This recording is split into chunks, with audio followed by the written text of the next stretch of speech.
I gotta be in control. Yeah. Know you like when I got like that shit. Control. Yeah. I know all of your spots. I'm in control. Take this ride. Lose your mind when I'm inside. Control. You know when I'm in control. You know when I'm in. Tighten up, tighten up. You know when I come through, I'ma light it up, light it up. R&B money. We up. Take Valentine. We are the authorities on all things R&B. Ladies and gentlemen, my name is Tank. I'm jvalentine. And this is the R&B Money Podcast, the authority on all things R&B. Get out now. Get out of the chopper. Get out, go get to the chopper. My friend is here now. Yeah. Done a lot of work together. Lot of work. Lot of good times. What? Studio, outside of studio. Yo. Paintball. Paintballing. Yo. Lifting weights. Halo. Halo, lots of halo. Yo. Ladies and gentlemen, this is a family member. I'm trying to do a really cool introduction, but this is my nigga. You know what I'm saying? Hey, listen, we throwing all that out the window. You know what I'm saying? Ladies and gentlemen, my friend and your friend, y'all, Mr. Tony Dixon. Yeah! My dog. My dog. Yes, sir. Hey, yes, sir. this is niggas know what this is. Yeah. How you feeling, brother? I'm great, man. I love being with y'all, bro. Yeah, I mean, we always talk off the microphone. Mm-hmm. You know, we always work and party, you know, outside of the camera work. Yes, sir. But we thought it was important that the people, you know, the people gotta get know. to see it and People feel gotta it and know what it is. Thank and you, understand man. what it is. You know what I'm saying? Man, 'Cause thank you. You don't do a whole lot of talking. Mm-mm. You know, you don't do a whole lot of propagating. I imagine made that like word that up. word. I like that. What? What? Yeah. Propagating. It works somehow. I got it. It's Nah, get out of there. Fuck it. Promoting No, get out of there. Get out of there. And it's all rolled into one. Propagating. Propagating. Yeah. As he reads it off the prompt. I don't know. You don't do none of that. Nah. You don't do none of that, though. No. You just get to the chicken. What? sir. The work itself. The work. What they say, sir. the work sell itself. That's it. And Tony Dixon, you are a product of work selling itself. Yeah. You ain't had to say nothing to be in these rooms, in these sessions, in these places. They say, well, why don't we get Tony Dixon? Yeah. Thank you, bro. Yeah. Thank you, Because man. he can do X, Y, Z, and X, X, T, U, V, W. You know he can't spell neither. I can't spell. Propagating. I can't I can spell most words. Propagating. I can spell the He words. propagating I right can now. spell the words I need. MONEY. Sandwich. Which. Whatever. This is going to be a time. Whatever. Hey, listen, bro. 25 plus years. Yeah, man. Of getting that phone call. Yes, Yeah. sir. Yes, sir, man. Congratulations. Thank you, bro. Thank you, man. I make a conscious effort to always do my best to give God credit where it's due, bro. And I know people more talented than me, more gifted than me, people that I assumed would be doing this longer and all those things. And I always make sure that I give him credit for everything that the rooms he's put me in, the friends he's given me. Yeah. You know, because some of the things I've gotten to do, you can't script this stuff, bro. Like I couldn't have imagined in my wildest dreams that I get to work with some of the people I've worked with and built the friendships and relationships that I've gotten because of this thing called music, bro. So, Yeah. But we're going to talk about all that today. Yeah. On today. Yeah, on today. On today. Yes, sir. Yes, sir. We're going to talk about it, bro, because you have been instrumental in our lives and our careers. Mm-hmm. Thank you. Me and this man, bro, we can't tell our story without Tony Dixon. Thank you, man. It does not happen Yeah. without, you know what I'm saying? Like, nigga, I'm gonna kick it off. Yes, sir. Yes, sir. She worth the trouble, nigga. Get out there. Yes, sir. Get out there. Yes, sir. Yes, sir. Yes, sir. Come on, man. Yes, sir. Thank you, bro. Shit they run up on me about all the time. Get dog. out there. When a young nigga ran up on me and said, man, my mama ain't gonna believe this, man. She worth the trouble. Yes, sir.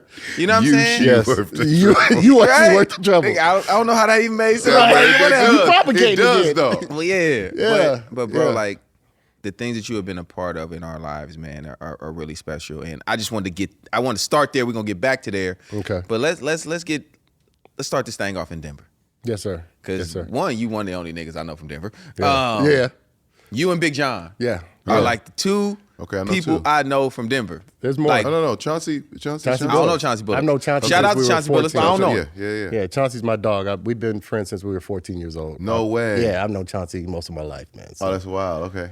yeah, Okay. so I have. So do all the black people in Denver know each other? No, there's way more than you think. That's the problem. Like, No. I went to Denver one No, time. I've been there. Oh, there's a lot. I just said I didn't know. You know what I mean? Oh yeah, there's a lot, I bro. went to Denver one time and did a show, and they were getting active. Yeah, no, I was yeah. like, why are you so violent? Yeah, no.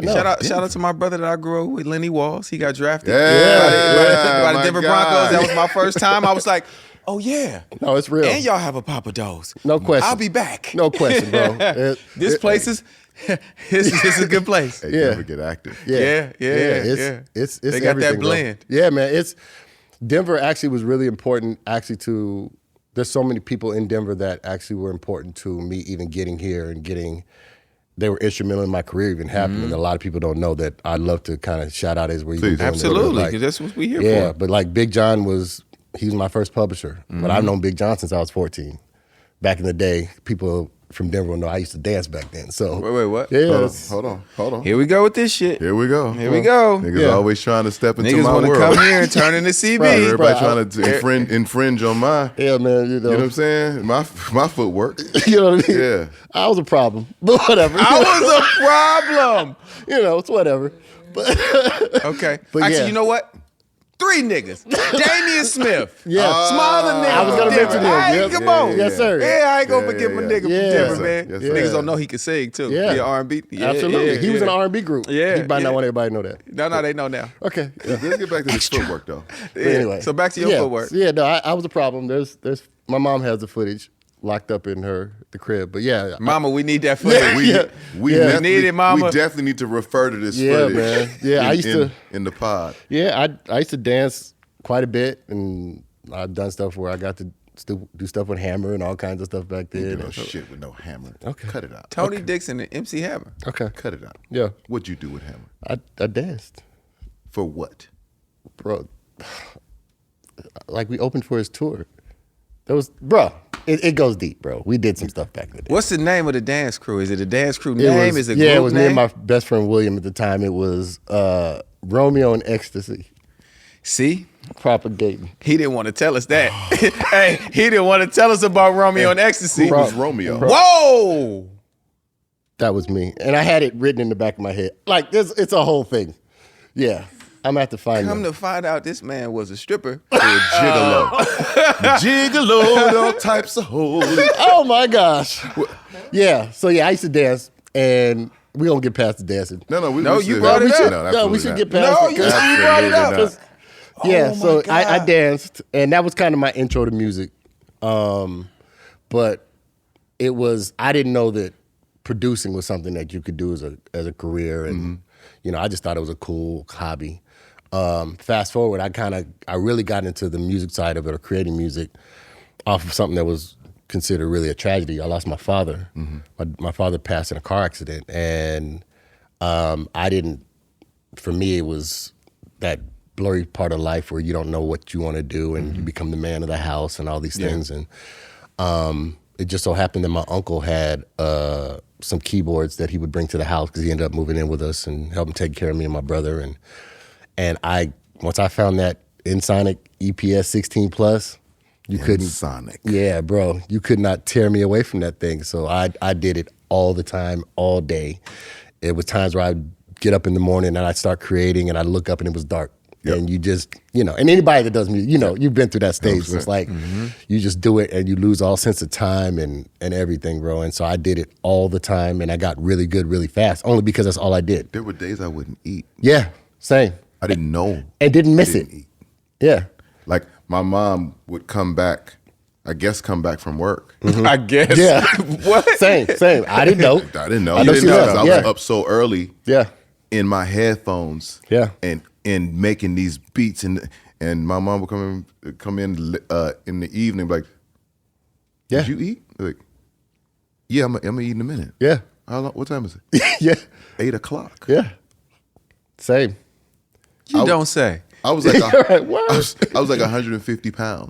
Yeah. I'm just making beats. Yep. Same. Then Same. Constant creativity. I had to have it. Yeah, that's it, dude. I'd wake up because I sleep next to my keyboard. Same. So Same. I would hear something in the middle of the night. Like, Yep. Let me go ahead. Yeah. That's wild. Same. And I did it all the time. You bro. niggas is nerds. Yeah, didn't care. And did not care. That's all we do. And you get to it was just addictive, man. And the fact that any emotion you was feeling, if you couldn't communicate it, you could create it. yeah. Yeah. And that's dope. you know, if it was frustration, you could take it out on the keyboard. If Come it on, was man. love, Timberland drums. Let me bring out my yes, Timberland bring out drums for everything. this Yes, frustration beat. Yeah, let me take it out on whatever. And so I did it all the time. And same thing with like learning chords and stuff because I started on drums in church. So that wasn't even my first keyboard. Wasn't my first instrument. But when I did it all the time, I'd pull out my chords and I learned chord note by note. And then you realize that, especially in commercial music, one chord kind of leads to another, and then you start realizing that a bunch of songs kind of have similar chords and chord progressions, and you just start building your own thing. But I think you have to kind of start with music. You have to start with imitation first, 100%. and then you go into So creation. who were you in the beginning? Oh, I was jamming Lewis and LA and Face, Yeah. all day. So that's a great. Yeah. That's how I learned. I would just Great way I to would take start. any of their records, and I would just, and it was great for me as a producer because it taught me how to dissect the music. I would listen, you'd create the music or whatever, and it's one thing to learn the chords, but it's another thing to like pick up the nuances of the music. Like, what is that sound underneath there that I don't quite understand what that is, or that lead sound? Oh, that's what that is. And so I just learned how to dissect music like that, man. And so I did it again, like I said, I did it all the time. And it just became the thing that I just fell in love with, and you couldn't pull me away from it. And it was like the woman that was just gonna stick with me the rest of my life. 100%. You know what I mean? Yeah. So that's what I did, bro. Well, but it sounded like you could sample. Yeah, that's how I learned how to sample. So on mine, I couldn't sample. Oh, so I had to try to doctor the sounds that were in it to try and fit, kind of fit into the space sonically that I needed it to. I wanted, because my first was Devontae. Okay, yeah. So that was, and then it was Babyface, and then it's Timberland. Yeah, got it. So it's like I wasn't saying them niggas. Yeah. But what I could do is I knew just how to manipulate the drums just a little bit and tweak them with frequencies just to make the snare sound like. And I only had 9 tracks. Do you have some of those beats? I'm sure he does. I have the keyboard sitting at the house. I still have my keyboard With the too. sounds and the whole everything in it? Everything. Yeah. Everything. No, I already knew you. Yeah. Sorry. You know he's got it. He still has Yeah. an iPod. I sure do. Yes, he does. Yes, sir. You, on the other hand, and you know, what I mean, Only thing I kept. I know you got about 100 storages that you never went back to.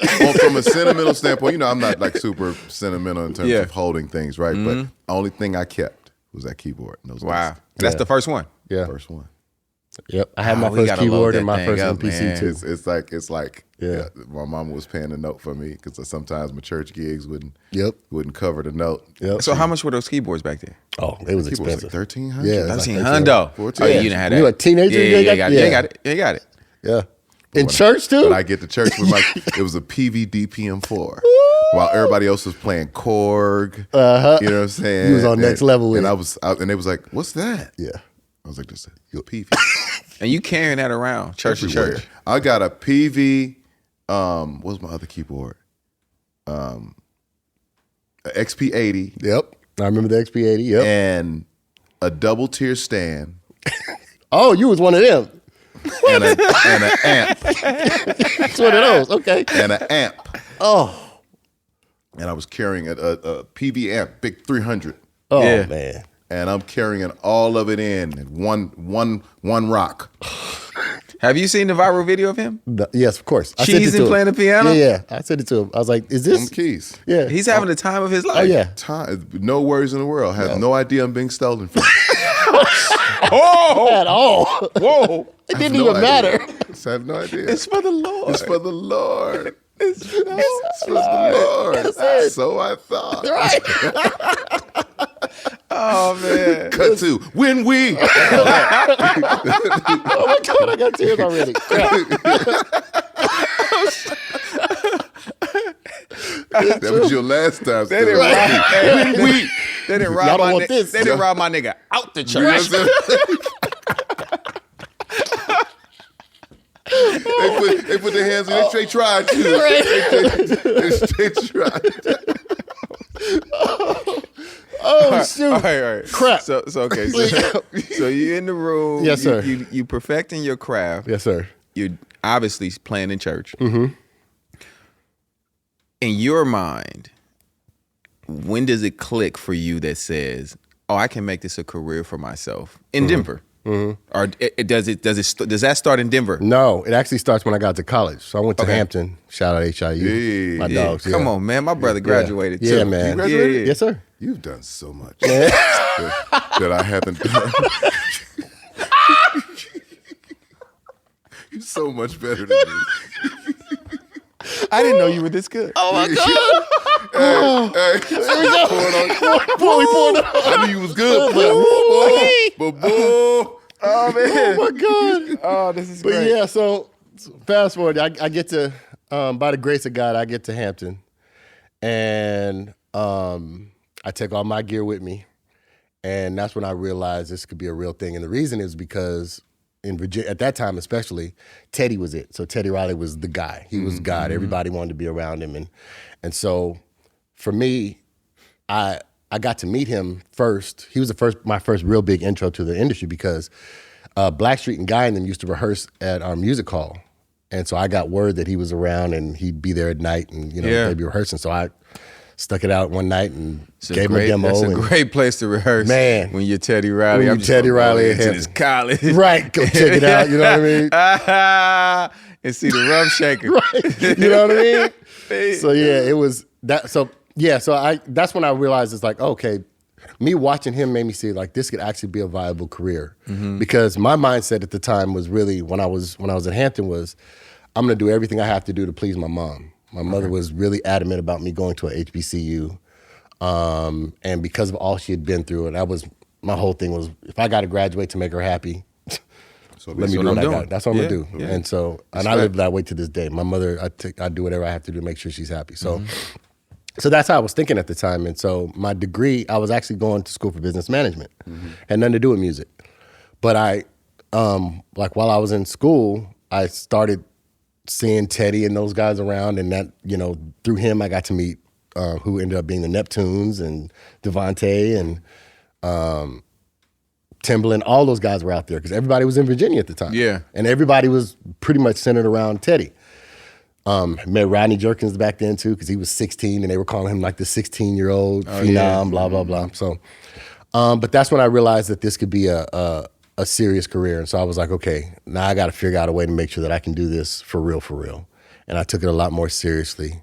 And so it went from just creating demos and just working on beats or whatever. Now it's like I got to learn how to really write songs and create songs, and not just shopping beats to people because I started to realize even then that my whole thing was I never wanted to have to be the type of creative that had to rely on somebody else to get stuff done. Yeah. That was the worst thing to me. Like I know I'm not a singer and all those other things, but it was like, okay, if I want a guitar player and I can't afford a guitar player, I can't find one that does what I hear in my head, well, let me figure it out on a keyboard, kind of like what you were doing.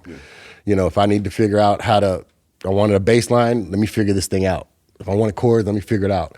And then I would want to write songs and nobody around me was writing what I heard in my head. So it's like, let me figure that out and just dissect it and create it myself. And so God in his wisdom decided that this was the path I needed to make sure that I could do everything and create my longevity that I wanted anyway. Because that like the reality is in this industry, you have to be able to pivot. where you need it. Don't we know? Boy. Don't we know? Yeah, you want to survive? You better figure it out, bro. Yeah. Like, and so it's like, if when you get to that moment where what you feel like you're doing isn't hot, you better figure out how to make it work so that you can continue to work. And so that's what I did. I learned a little bit of everything. If it was engineering, if it was mixing, if it was musicianship, if it was vocal producing, if it was writing, I wanted to make sure I could do everything so I could pull it out of my tool belt whenever I needed it. And that's kind of how I just developed my career that way. It's just, let me do everything. So were you still dancing? No, I gave that up. Definitely gave that up. Definitely gave it up. That's how you run before. And it definitely didn't look like. Wow. It didn't look like I could do It didn't look like you. Oh, wow. Fuck, bro. Wow. Okay. That took a twist. Plot twist on my running. All right. Yeah, well. I'm gonna get back to the music. Right.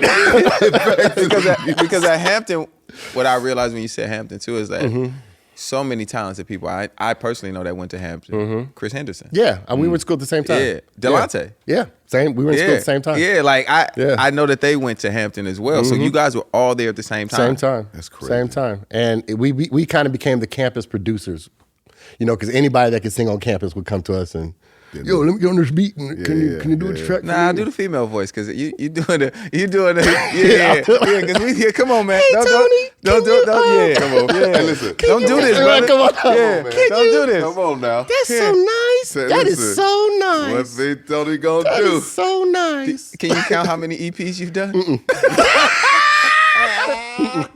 Nope. It's none of y'all business. Nope. Nope. I did I'm this. so glad you're here today. Bruh, I did this None of y'all thing business. called The Quiet. So, you know who Adimu Kehlani is? Of course, it's my guy. So he went to Hampton too. Okay, yeah. Okay. And so I did his music drop for his radio show at Hampton back in the day. Oh wow, okay. It's called Quiet Storm. Yeah. Yeah, Demo had the voice. Yeah, no, I know who y'all talking about. I know who y'all talking Right about. down here. Yeah. So I have the music. I did his music for his show, Quiet Storm on 103. And all of that. And then of course it led to, ooh, that's so nice. Of course it led Oh, to that's so That is so Of course nice. it led to that. You know what I mean? So yeah, it was crazy. Hampton was great, man. It was nothing Because like you it. niggas is like the cheat code too. Like you niggas Yeah. that can play. Yeah. Because there's always a young lady who wants to sit next to you while you play the piano and tell you how talented you are. That's it. Yeah. What? That's it. I've watched you niggas, man. Benefits. Man, it's Listen, that's just what how the Lord set this up. I didn't do it. It's not my fault. nope. The Lord told my fingers no. You can't have everything, Jay. Right. But I be wanting it. Right.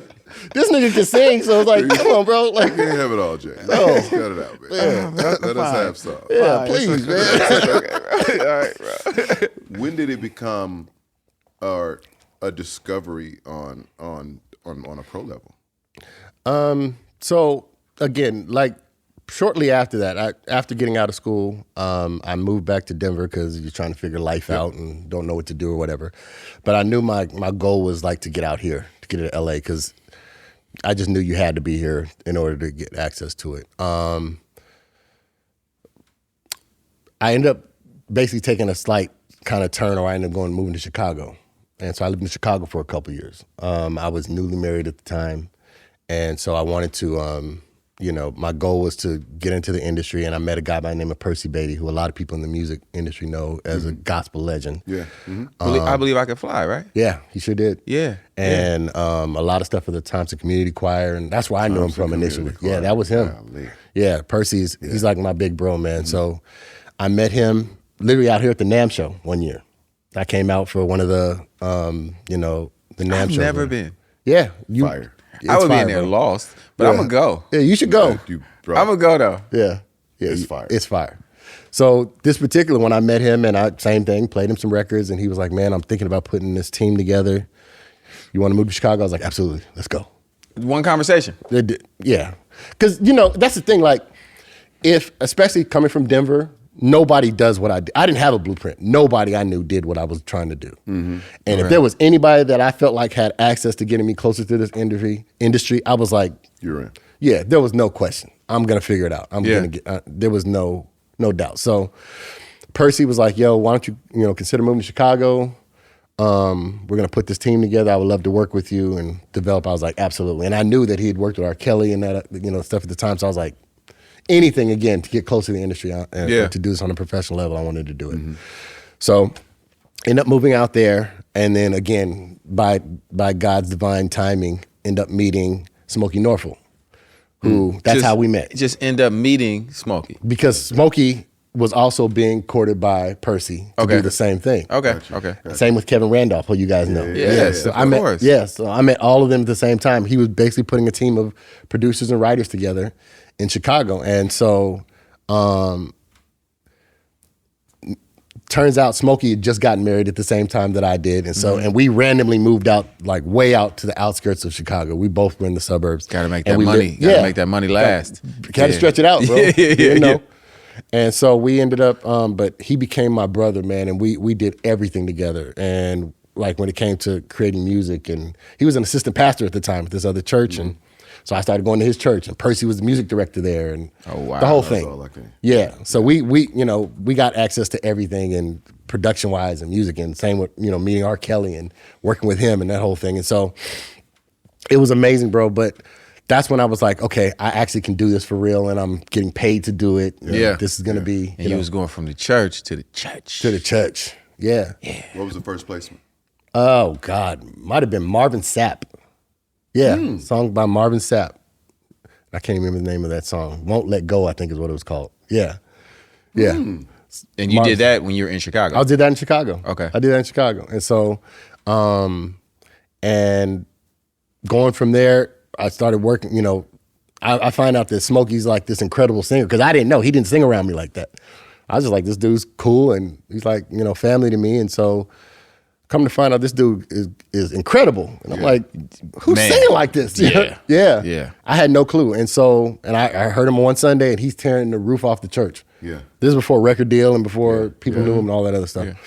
And I'm like, bro, you didn't ever tell me. He was just like, it is what I do. And so, long story short, we both kind of were going through our frustrations with the industry and things not kind of working out the way we wanted to. And he came to me and he was like, bro, let's just start creating some music. Let's see where it goes. We're both frustrated and trying to figure it out, and that's what we did. So literally the beginnings of what ended up being I Need You Now for that whole album, we started in my apartment in Chicago. And so we even recording that, he didn't have a record deal at the time. So we flew back to Denver to a friend of mine's crib on a buddy pass to record that stuff, which I do have the footage too. But so we recorded that. We recorded one of the songs I ended up doing, a song called It's All About You. Mm-hmm. We recorded that in my friend's studio in Denver. Again, we flew on a buddy pass to go and record it. And same with Still Gotta Say Thank You. That's like my family singing, they're the choir in that song. So I called my cousins and literally anybody I knew in Denver that sang, I was like, yo, I got this kid Smokey Norfolk, let's work. So that's that, and it's still what's on the album. All those same people are on that album. Oh, so that's great. That's when I realized, like, okay, I can do this for real. Yeah. But my mindset was also, the frustration I had with Chicago was, it had the most incredible musicians, but I didn't want to be limited to the church culture. Mm-hmm. I kind of felt like for me, what I heard because coming from Denver, you're fed all kinds of music. Denver doesn't have a sound or anything like that, so I got everything. Right. But I also knew that because that's what I wanted to do, all I wanted to do was all kinds of music, and I didn't want to be limited to just doing gospel or limited to doing R&B or limited to doing anything. I was like, I just wanted to do good music or what was good to me. And so that's really what steered me to move to LA. It was like, okay, well, now that you've gotten your placements, you've gotten a little bit of work, you've gotten access, let's just try to figure out a way to take it up. So how long do you stay in Chicago? Only about 2 years. I was only there about 2 years.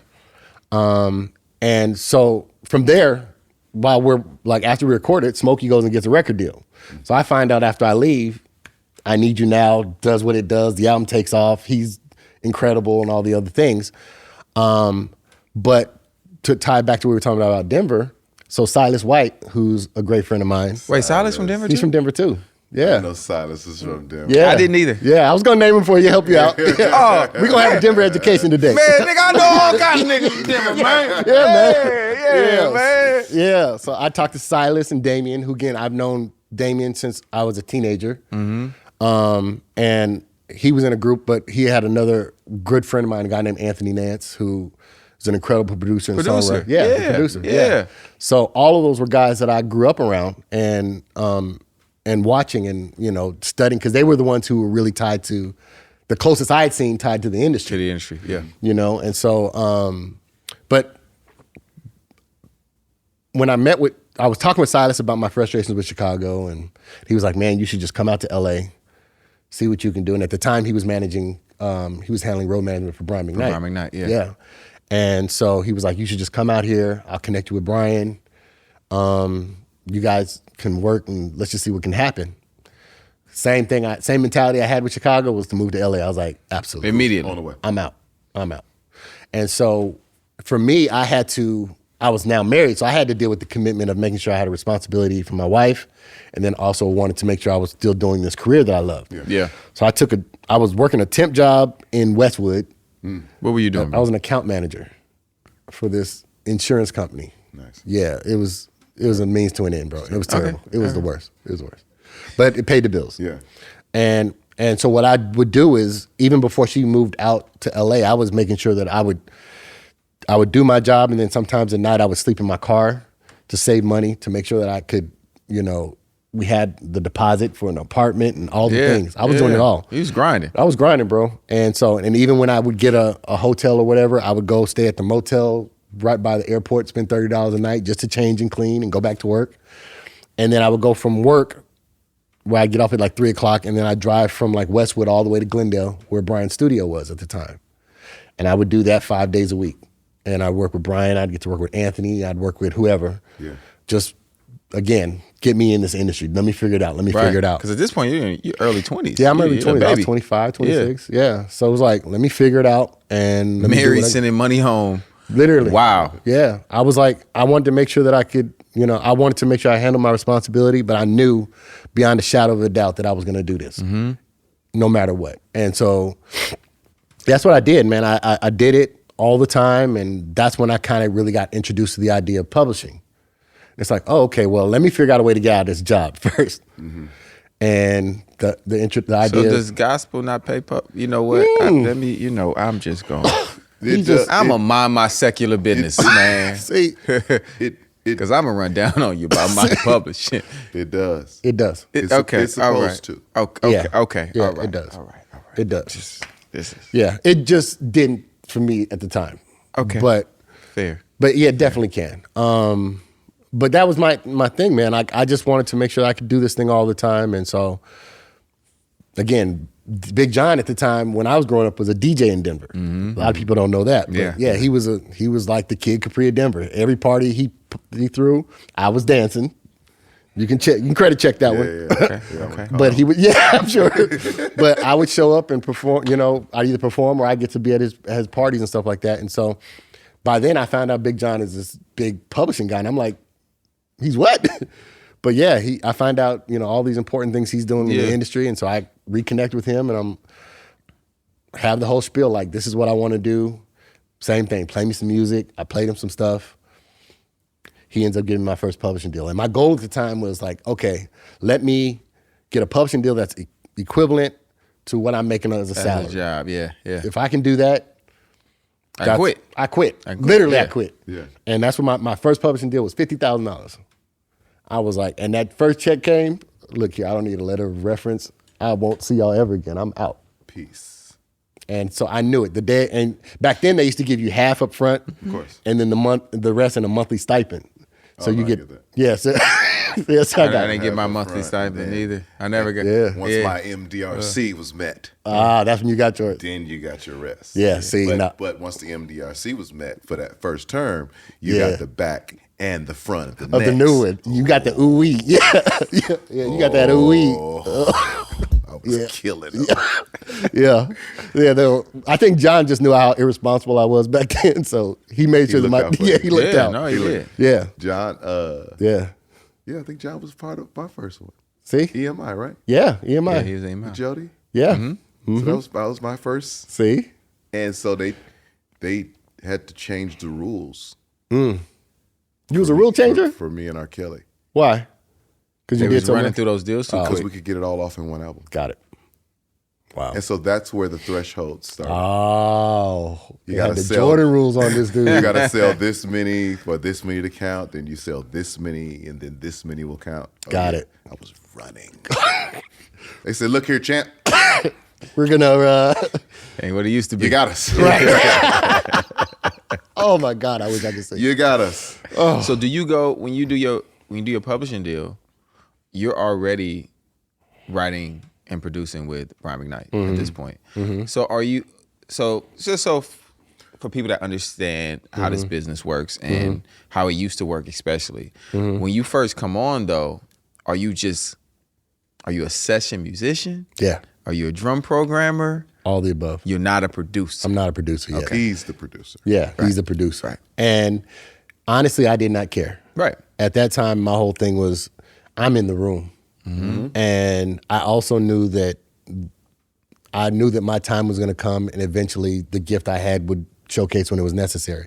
But I also knew I was always self-aware, so I understood if a major artist came in and there was decisions to be made, and I wouldn't know what to do, then I'm not ready.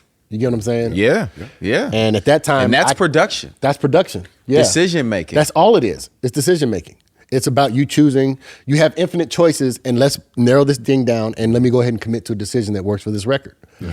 And at the time, I didn't know that. I was just like, I just knew whoever came in the room, and I was excited that they got in the room or that I'm in the room with them. But it's like when it came time for those game time decisions, it's like, I want to make sure I'm making the right one, and I want to make sure that I'm okay with my decisions. And if there's changes that have to be made, am I really cool with that? And I'm okay. And am I okay with things not working out? Yeah. Or we having to go back and do it again? Right. I really wasn't ready. I thought I was, but I really wasn't.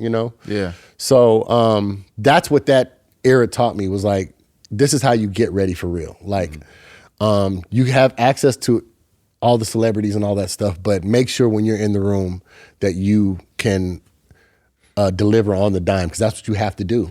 You got to be able to come in and show and prove right on the spot. Quick. So when you do your EMI deal with Big John, you don't have any pipeline. No, he did a 1-song deal for me. Literally, my deal was for 1 song. My MDRC was 1 song. Oh yeah, he love you. Yeah, 1 song. Yeah, he love you. $50,000. And again, it's a God thing. I couldn't script that. I wouldn't have known that at the time. You know what I mean? But it was that was what I needed. It was, this is how I can quickly get through my deal. It's not gonna overwhelm me. It's not gonna be I'm not gonna be in a situation where I'm in debt to them forever. Right. All the things he could have done if he really wanted For sure. to. You know what I mean? For sure. But to your point, he looked out, man, and he made sure he got me right where I was and helped mentor me through that phase. And that's how I met Harold Lilly, who was literally my second session in LA. Wow. After signing with him, me and Harold became close friends right after that, and Warren Campbell and Rodney and all the things. Yeah, it all happened right Because then. the publishing deal solidified you. It solidified me. And I was this like, is my new writer. Yeah. At EMI. Yeah. Other than, this is this guy who just came from Denver. Right. Or this guy that just, he was out in Chicago. Right. Now Yeah. it's, and that's the thing that people don't understand, especially those sessions were not easy to get into. No. Bro, like major sessions that are literally for major recording artists, that is just not an easy feat. No. And having a publishing deal solidifies you. It did. People be like, oh, okay. Oh, Big John signed him? Yeah. Oh, I at least got to. Yeah, see what you're doing. Yeah. Yeah. Yeah. And that's how it happened. That's how it goes, yeah. That's exactly how it happened, man. And so I did it, and my goal for John was, again, I knew how important he had become, and my goal was to make sure I made him proud, I wanted to make sure that he looked like his decision wasn't even a gamble. Right. It was just like he just happened to see it ahead at that time. Yeah, he knew yeah, it. yeah. And that's why I told him that. I was like, I just want to make sure you know that. Yeah, that's real vision. Yeah. Because I would give you 50,000. If I knew what she was gonna turn this to, Man. I'll give you 50,000, dog. Shit.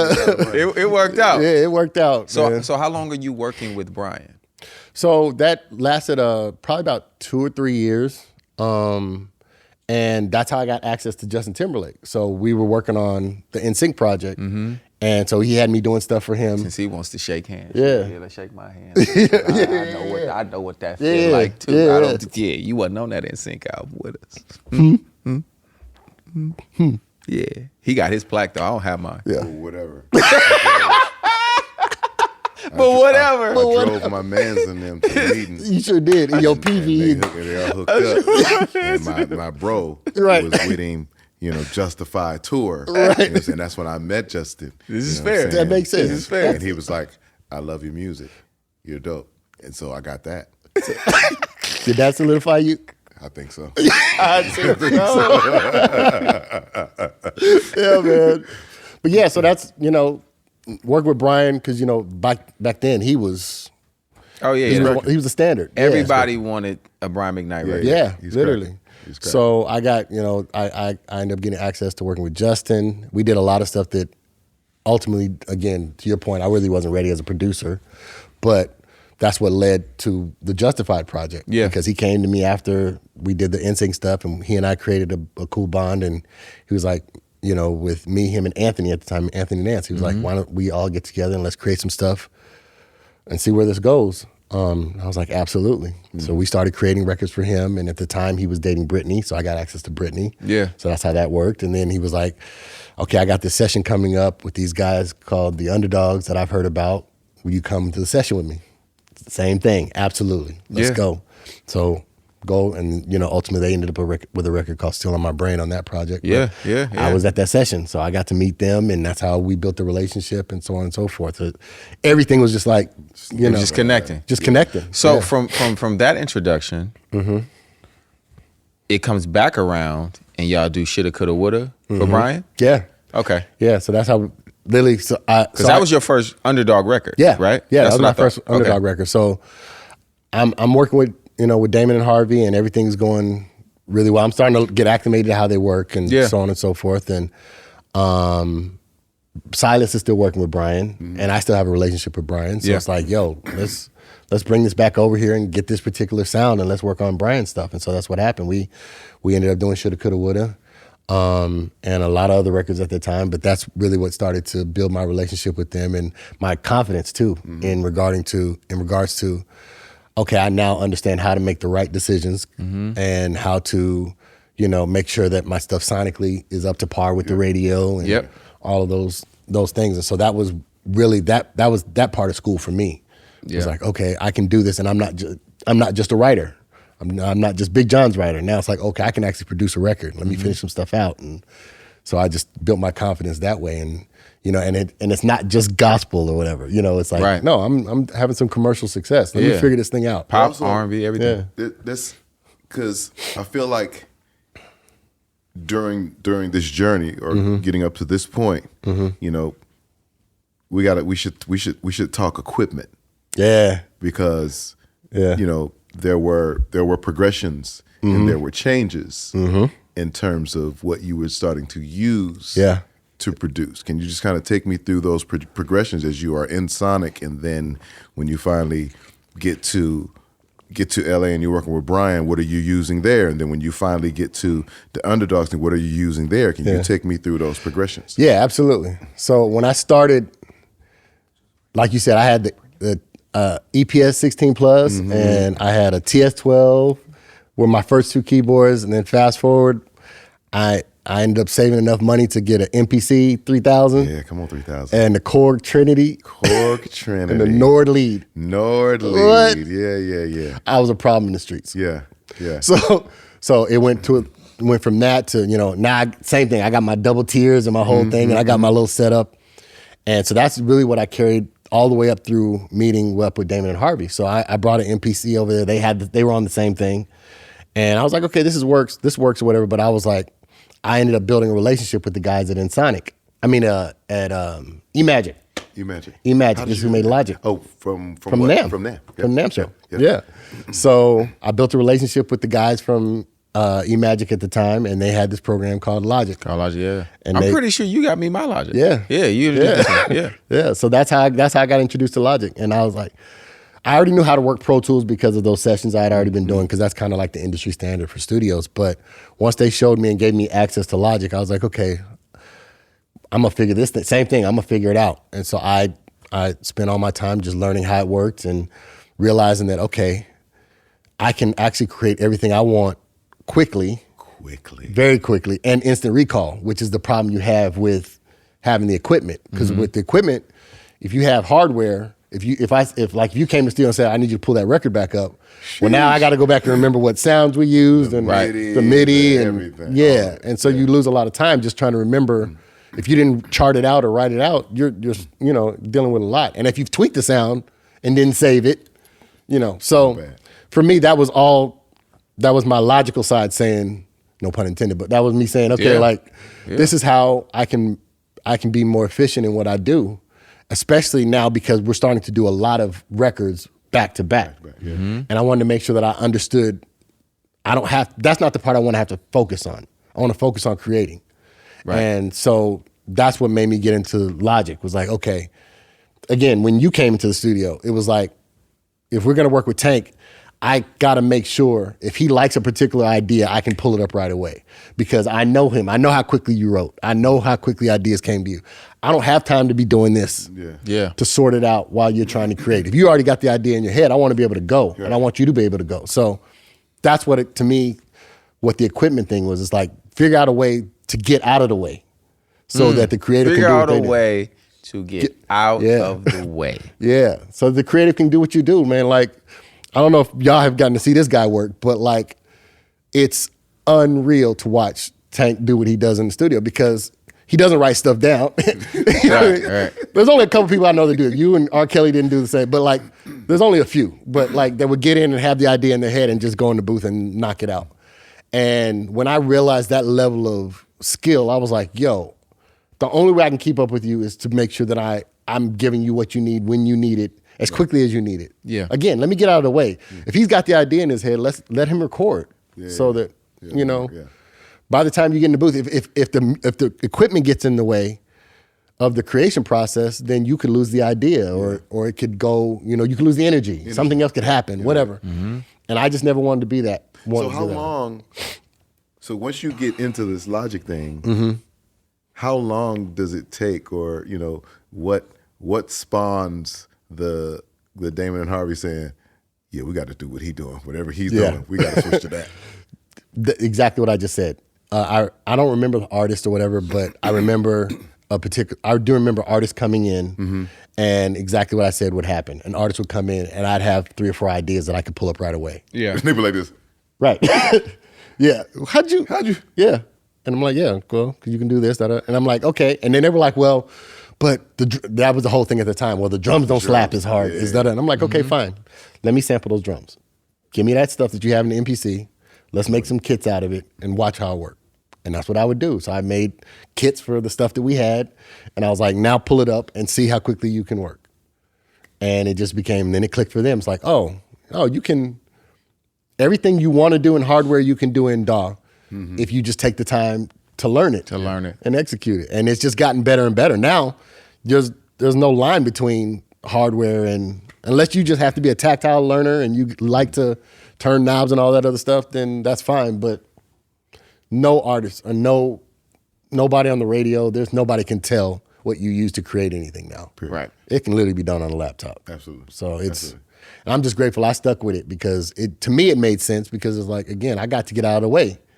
And I got to see what you do and watch you, do what you, and I got to participate. Yeah. So I'm not spending my time learning chords or figuring stuff out. Like, no, I get to sit with Tank and we can vibe and talk and create and write and so on and so forth. Yeah. Or sitting with you, same thing. Like, we just sit and write and create. And like, the one thing we could all say that when we got to create, we never had technical difficulties getting in the way. Period. Not at all. Ever. Not at all. Anything we could think of, we could do, and we could get it done really fast. Really fast. And it was really cool for me, man. Like, I had met you actually before I met Tank. I met you. I come by the studio one day. I forgot where it was. I think it was.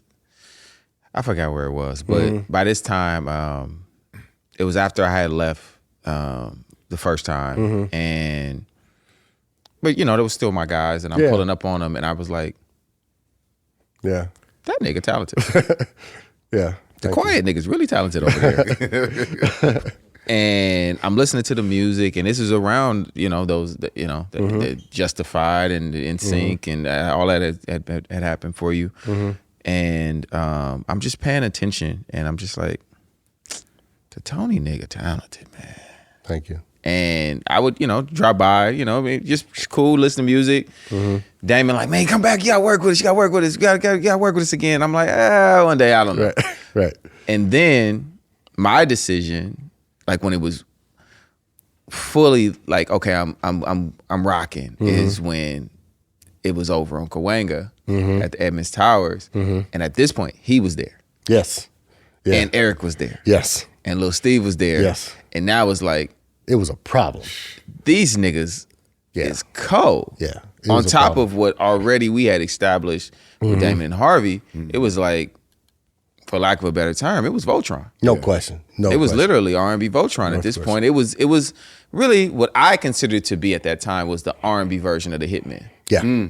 Yeah. Right? Which the Hitman did R&B. Yeah. No, I got absolutely. But we focused on R&B. Yeah. You know what I mean? Yeah. And I just know it's like everyone in here can write and produce. Yeah. And most niggas can sing. Yeah. Most niggas can play. Yeah. There were no holes. You know what I'm saying? Like they were just. And let me tell you the part to me that was more important than that. There was no egos either. No. Because all of us. We liked each other. We liked each other. And it was whoever had the best idea of the day. It was never like I had to have the. If Tank showed up with the record or if you showed up or whatever, it's like, yo, let's do it. Except whatever that record. Yeah. Steve had it. Except for Steve. He was. Steve, I'm on that. I need that. I have to be on that. Yes.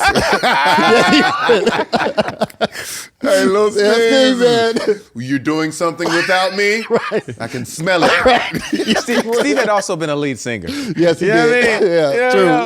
Hey, I love Steve. Me too, bro. Man. Steve was like, you ain't leave no room for Lil Steve. He be hurt too. In third person. Ain't no room for Lil Steve. That's so true, bro. Like, oh my God. Yeah. But yeah, that was it, man. Because yes, everybody was talented, but everybody also came in as a team player. Yeah. And so it was not about it was about all of us winning. And to me, there's nothing like, that's what I enjoyed most about that experience is that to me, it would have been no good for a record for me to shine and not be able to share it with him. Yeah. Or to go to an award show and not be able to, yo, what are we wearing? Or, you know what I mean? Because we all participated in it. I look at that as like, I look at Damon as like a general manager. He knew how to put the right people in the room. No question. He's a regular. Right? Yeah, and no then, question. Then Harvey was a great coach. No question. Right? No So question. looking at it in that structure, I'm like, oh, the niggas that were put in that room, because there were a lot of people who came. Yeah. Who came by, right? Is what I'll say, right? Yeah. But the guys who, like the core team of guys who worked for years together, just really loved each other and really knew how to get the best out of each other musically. Like, no question. I already knew when I would get there, like, okay, if I got a certain idea, I'm gonna go in Tony room, I'm gonna go in Eric room, I'm gonna go find Tank, or you know what? I'm gonna start this dice game on the pool table, and yes, he would. You know what I mean? Like it Yes, was he just would. certain. It was just certain things where it's just where musically, you couldn't go wrong in any room. No, Yeah. no, You couldn't go wrong in any room. Yeah. yeah, you couldn't, man. And it was It was such a we thing. It was like Yes. it was Very like, much. Yes. When something would start, it would be like this. What y'all doing? yeah. What y'all doing? Nigga, get in here. It's going on. Yeah. Like, And then now you got 7 niggas in the little room. With a laptop. In the little room. Like, Yeah. literally. let me get in there. Look, Yeah, literally. Yeah. But it was like it was welcomed. No question. It was Y'all hear something? You hear something on this? What you think? every time. Every time. Every time. And I think that was the like you said, that was the gift.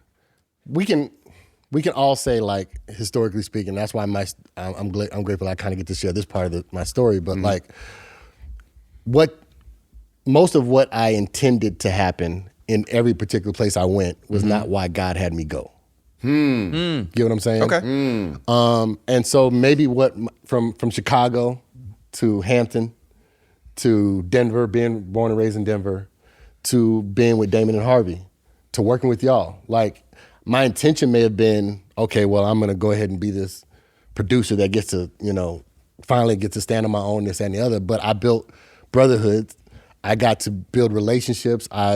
We created some incredible music, and it became therapy. It became, because all of us was going through stuff. But we would all get to sit and talk about it, or write songs about it. And I wasn't really going through nothing. oh, I was. I was just Bro. ordering white tees and Air Force Ones for everybody, man. Yeah, okay, I was man. ordering a lot of Hey, Air put Force your order in, man. Yeah, I got somebody that's gonna come and get the money. They gonna go bring us back 500 white tees, man. Don't worry about it. Yeah, man. Bro, I get it, man. Yeah, you was hustling. Yeah, I Jay was was still hustling. Nah, man. He was a hustling Marianne not singer. to do it. I was Yeah. on my you feel me back then, man. You I know? said, I said, don't play Jay and Dice. No, you Don't gonna play lose. Jay. You gonna lose. Don't do it. And you gonna walk away smiling just like that This too. is what with your he money. does. Nah, Tank, I'm telling you, I'm really like that. I was Right. like, all right.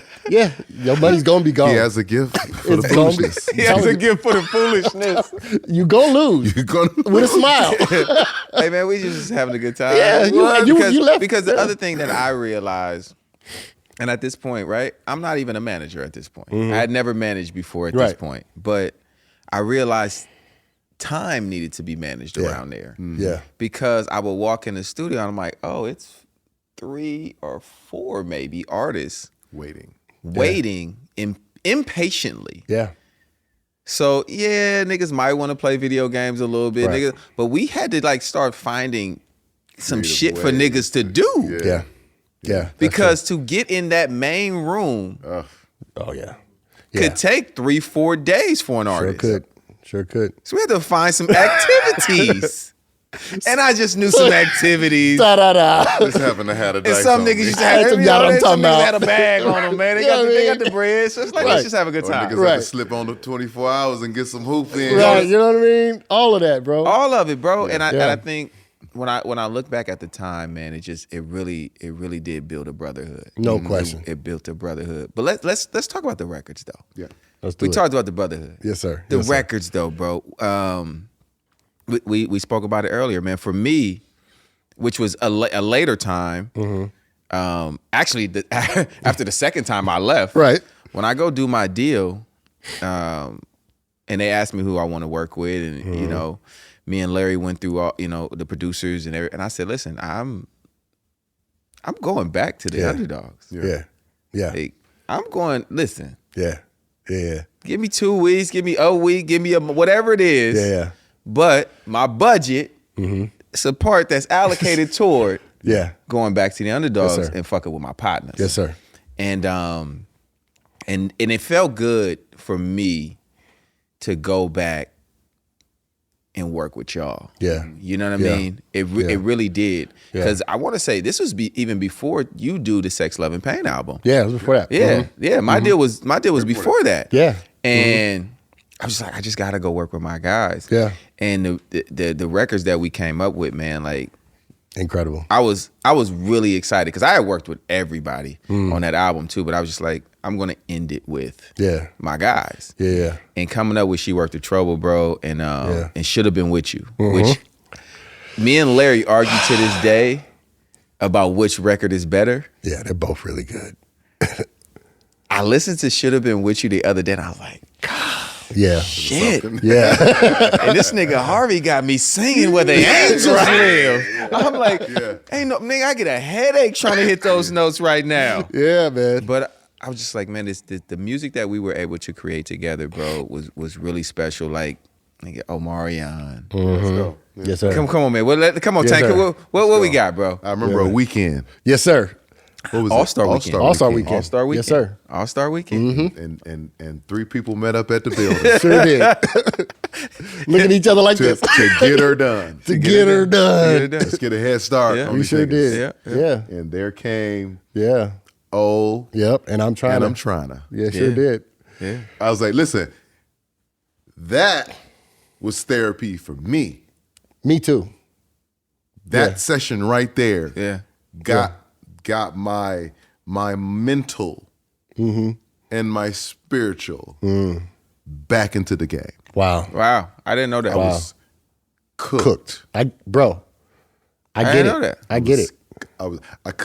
I couldn't land nothing. Nothing felt right. Nothing sounded right. It was because of everything I was going through personally. Everything that I was going through personally had knocked me completely off my track. And that weekend, those 2 songs, Wow, That's crazy. got me back in.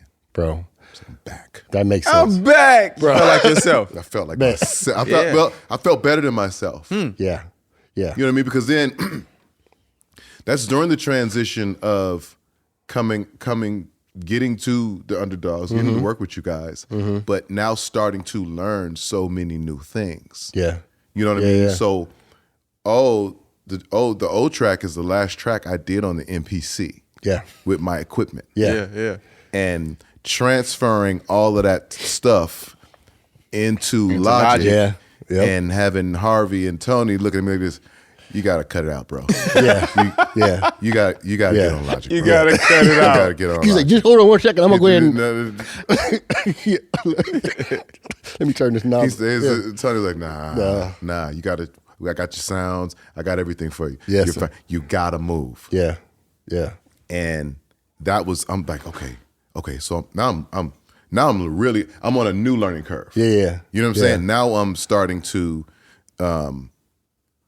grow in a different way. Yeah. Because I'm in a completely different space I've never been in. Yeah. I've been around guys who've worked on computers, made music in the computer, but I've never done it myself. Right. So now I'm starting to really need to be in his room and really.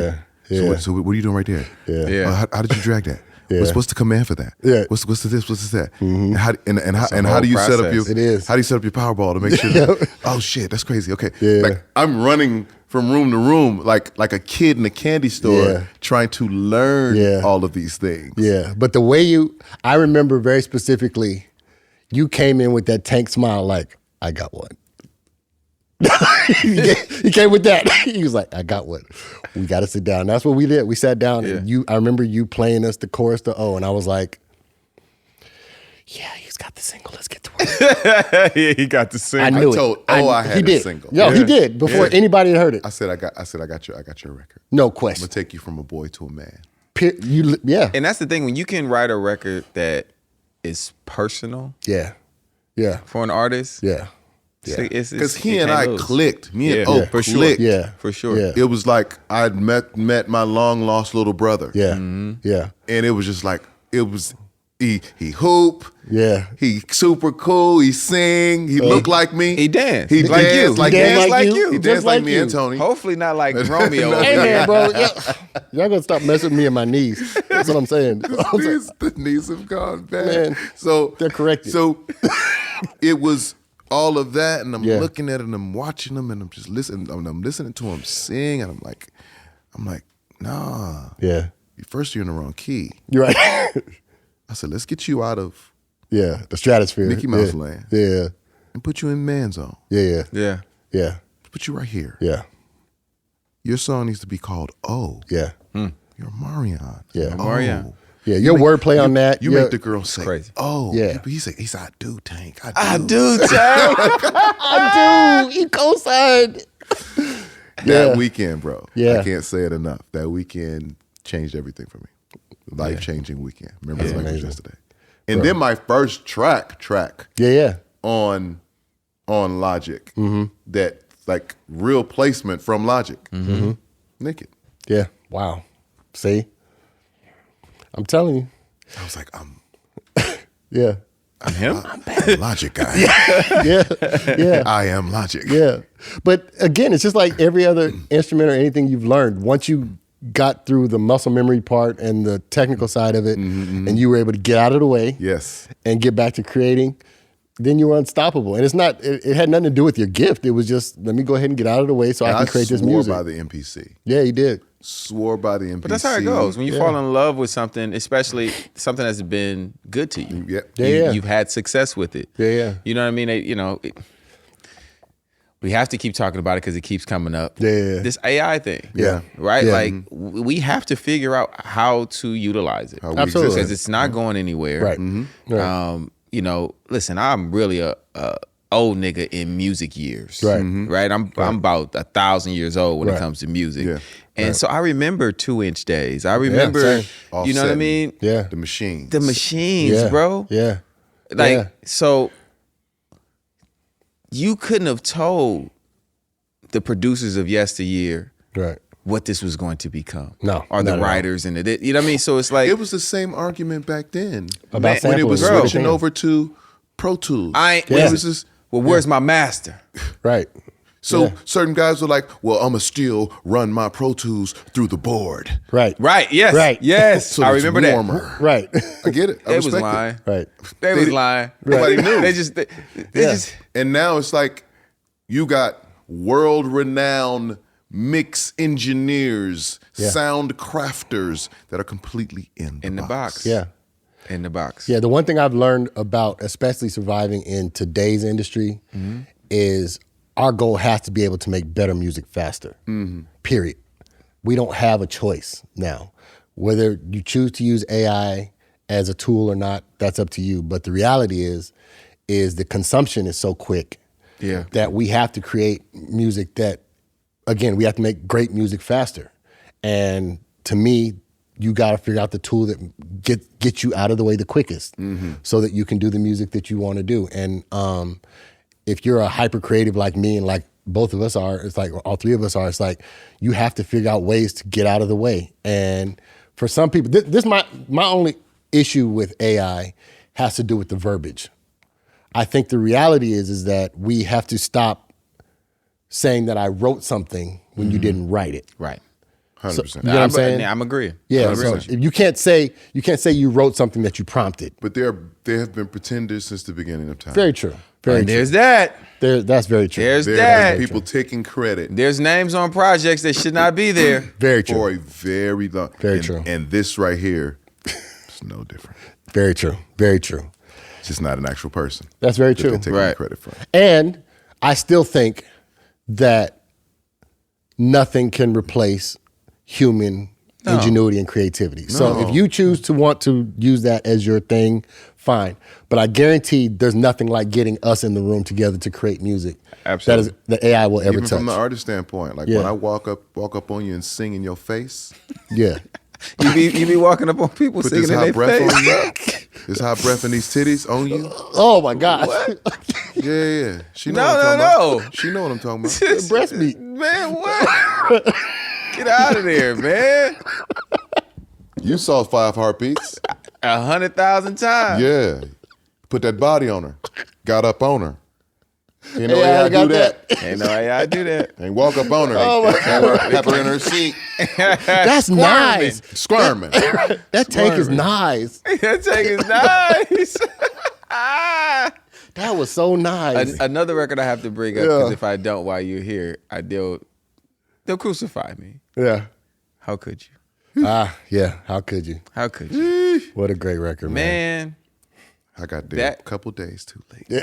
Yeah. Yeah. You was hanging out in Rancho Cucamonga too Yeah. many days. When I or heard something. that record, I was like this. That's what y'all doing? That's what y'all doing up here? Yeah. That was also the problem with having that level of talent in a small space at a small amount of time. You never knew the day an incredible, life-changing song had to was go gonna every be day. created. Yeah, you had to be there. You had to be there. Yeah. Okay, I'll say what my schedule. Oh, actually, before we get to the schedules. Yeah. That record though. I never forget us. We all in there, right? And everybody's, and I'm like, I had this moment where I thought of what Babyface had told me years ago. He was like, every song has to have something that makes you remember it. Right. Something, it could be ridiculous. It could be, you know what I mean? And I learned that from him writing Drew Hill when he says, swallow you like Reese's Pieces. Got it. Come on, girl, you know I need it. Yeah. And I thought it was the worst ever. Right. But then stuck. I realized, like, no, it's actually the greatest. Yeah. Because it's so relatable. He's comparing her. A woman loves to be compared to something. Something. You know what I mean? Did Especially Jazz something sing sweet. That? Was that his verse? Drew Hill? Yeah. Yeah. Yeah. Yeah.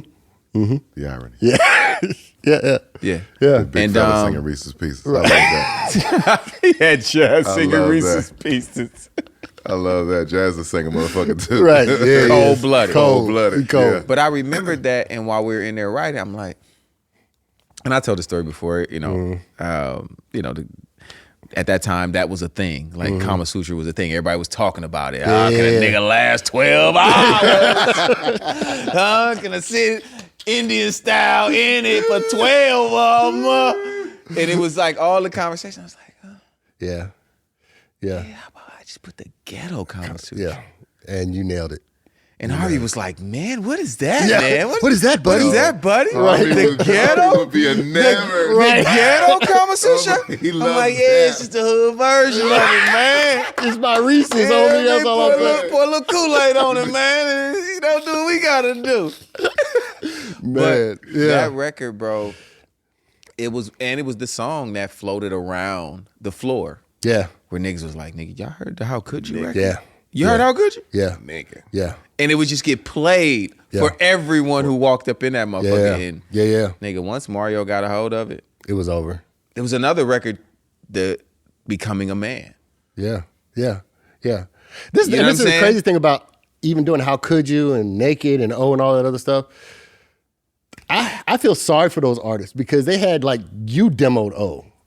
Eric demoed How Eric Could You. demoed How Could You. Like, if I'm an artist and I can't step up, like that had to be intimidating. Like, Yeah. Well, you know But what? they killed it though. they You did. No what question. you're saying makes sense. And the beauty in that was you had a guy like Harvey Yeah. who could He could get push you there. those artists He could get you there. to that level. He could Very get true. you there. Very true. I used to love when he said this. I got it. Yeah. Yeah. I ain't gotta sing it another. No. Cool. I trust you. Yeah. I trust you. And he would get it. Nope, we got to tank. Keep on. Yeah. Yeah. Okay. Yeah. I've told him this repeatedly. I think he's an amazing finisher of a record. Yes. That's how I learned to. So I knew how to produce. You're right. Right. I knew how to produce. Yeah. That wasn't a problem. Yeah. But the extra gloss at the end, Yeah. That finish, boy. the buff, Yeah. The buff. at the end, Yeah. Yeah. that man and you. Thank you. That's in your room. I'm like, what are you doing?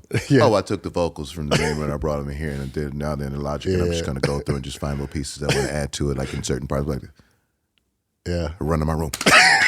Dob, I need the vocals. Yeah.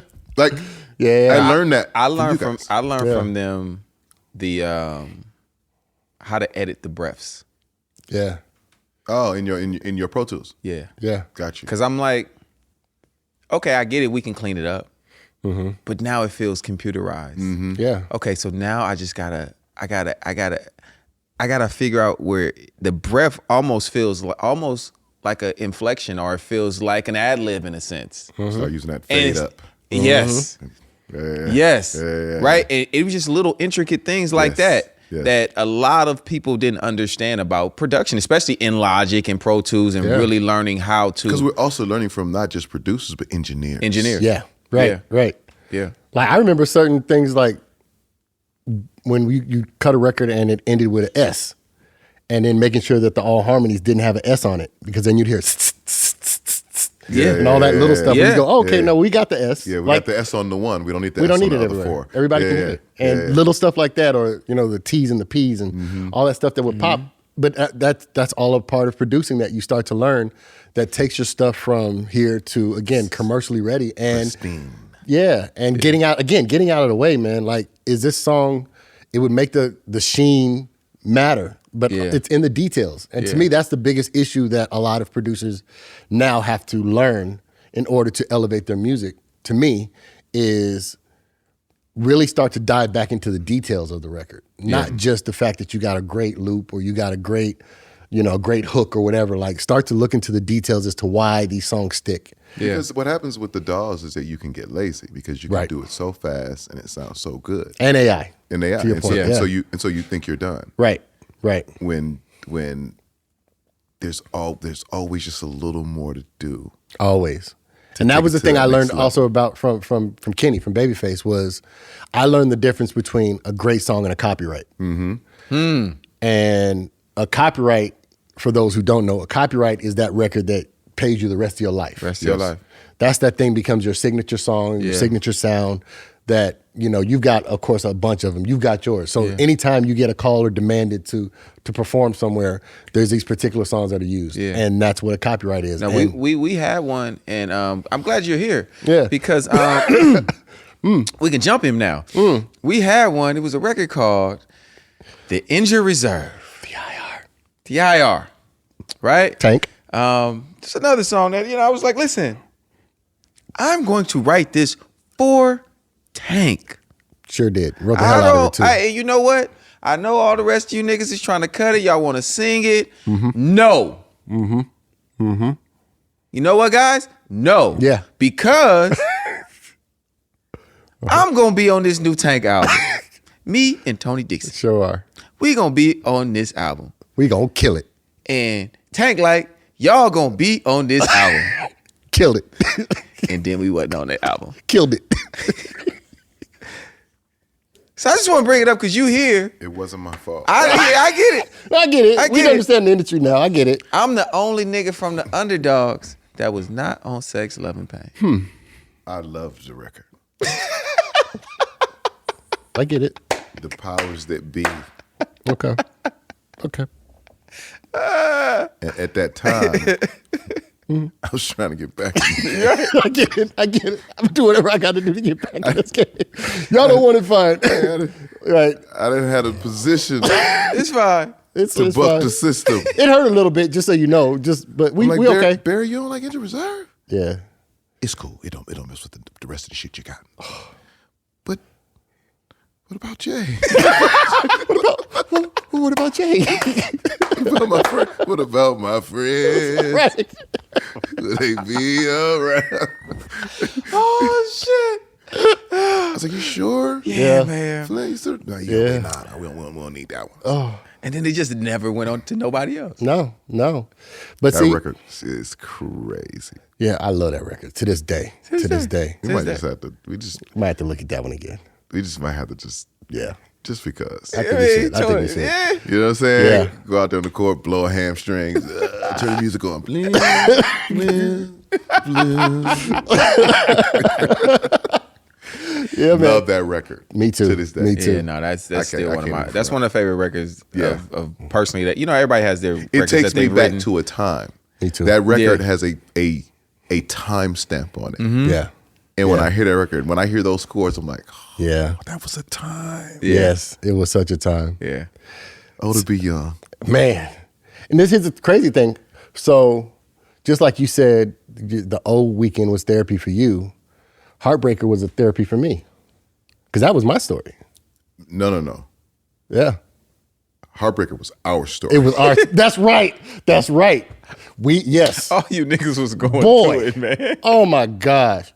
And that song was done in like 15 minutes. Heartbreaker Was and our Wedding story. Song. And Wedding Song was our Dun.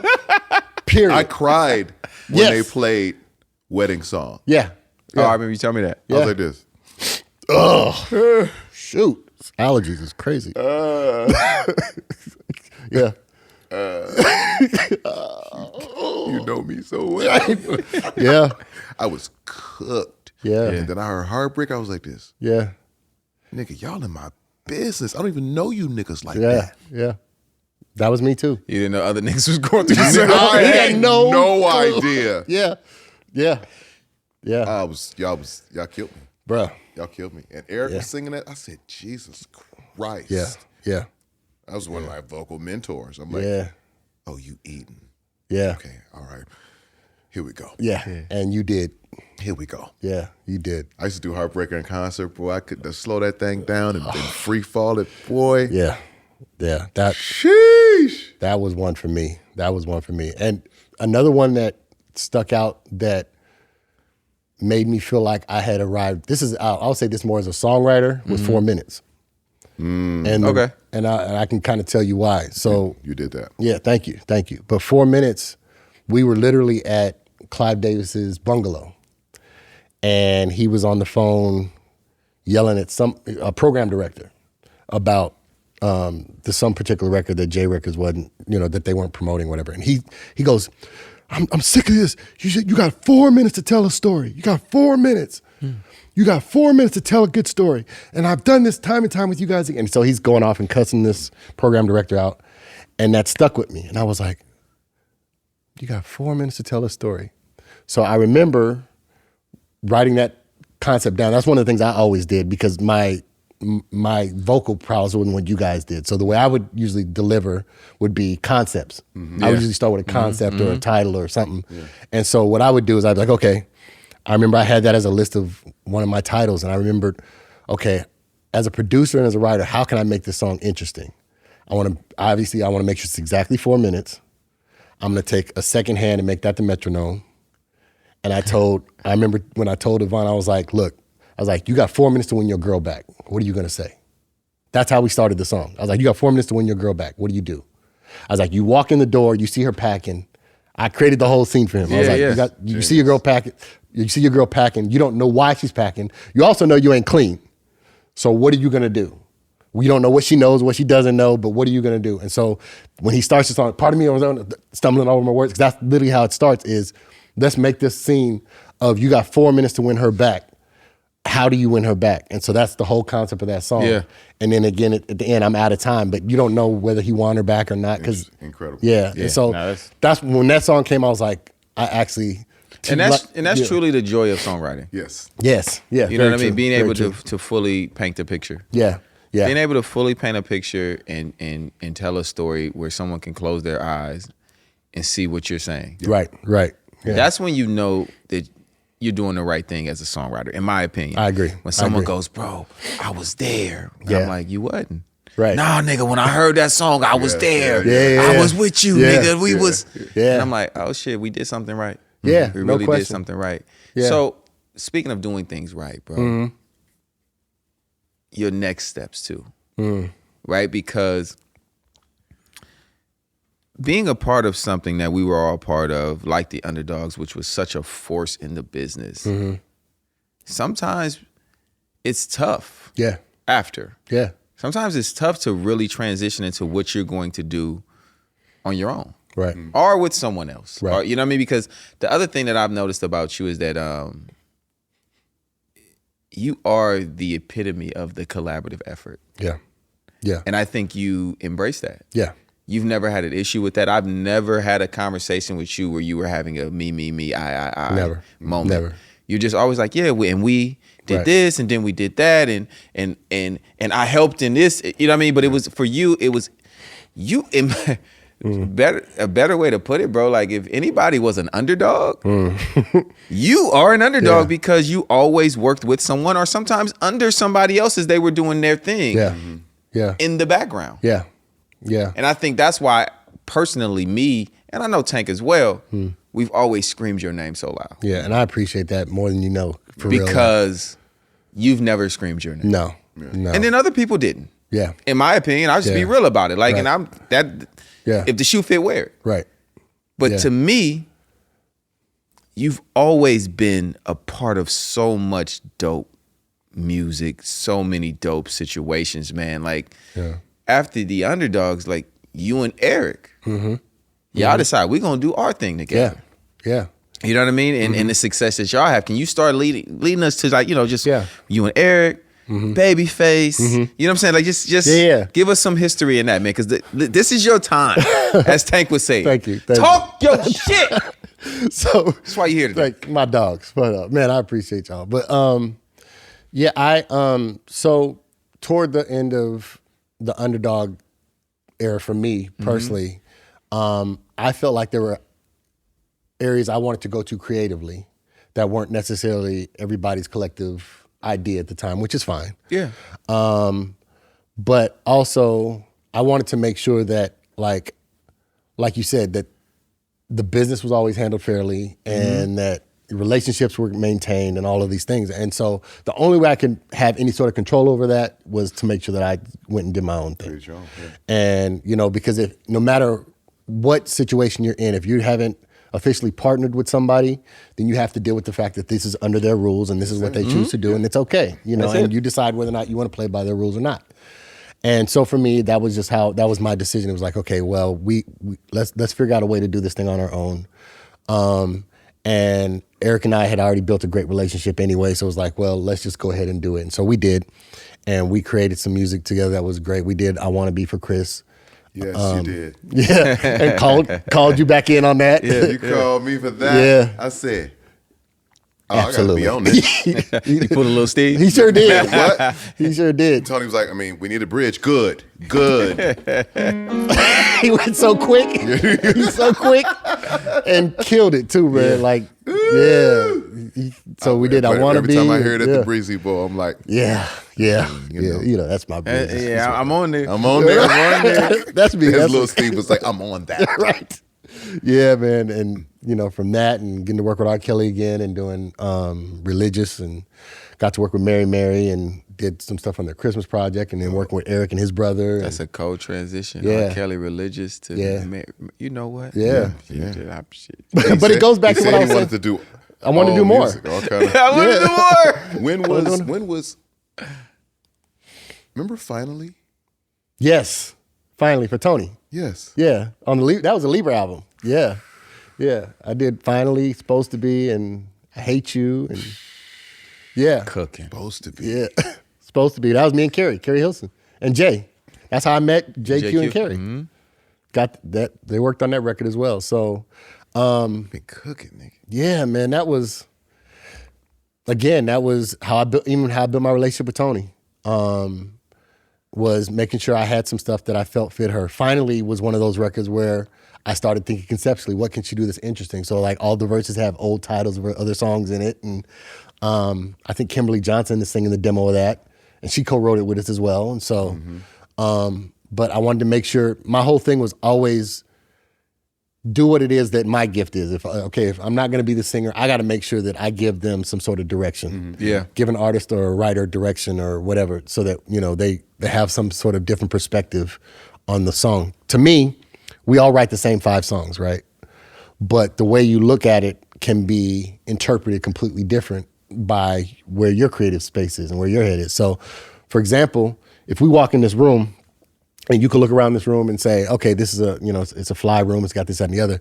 But me as a creative, I may go and say, okay, well, let's look at the detail of that seat, or look at the pictures and the frame on that wall, or let me check out the lighting or whatever. And that's what we do as creative, as writers. Okay, we're gonna tell that story of heartbreak, but how do you tell that story in a way that maybe hasn't been told? Let's get into the nuances of it that are a little different than someone else, or, or your Please Don't Goes, or whatever, She's Worth the Trouble. All these records, it's like, let's try to figure out a way to come up with a different perspective and a different detailed point of view that makes people go, oh crap, yeah, it is heartbreak, but maybe I don't have to look at it that way. Right.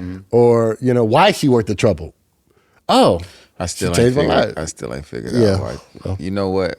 You know why. You know what? Edit. Nope, ain't no edits. Ain't no edits. So how do you get to Babyface?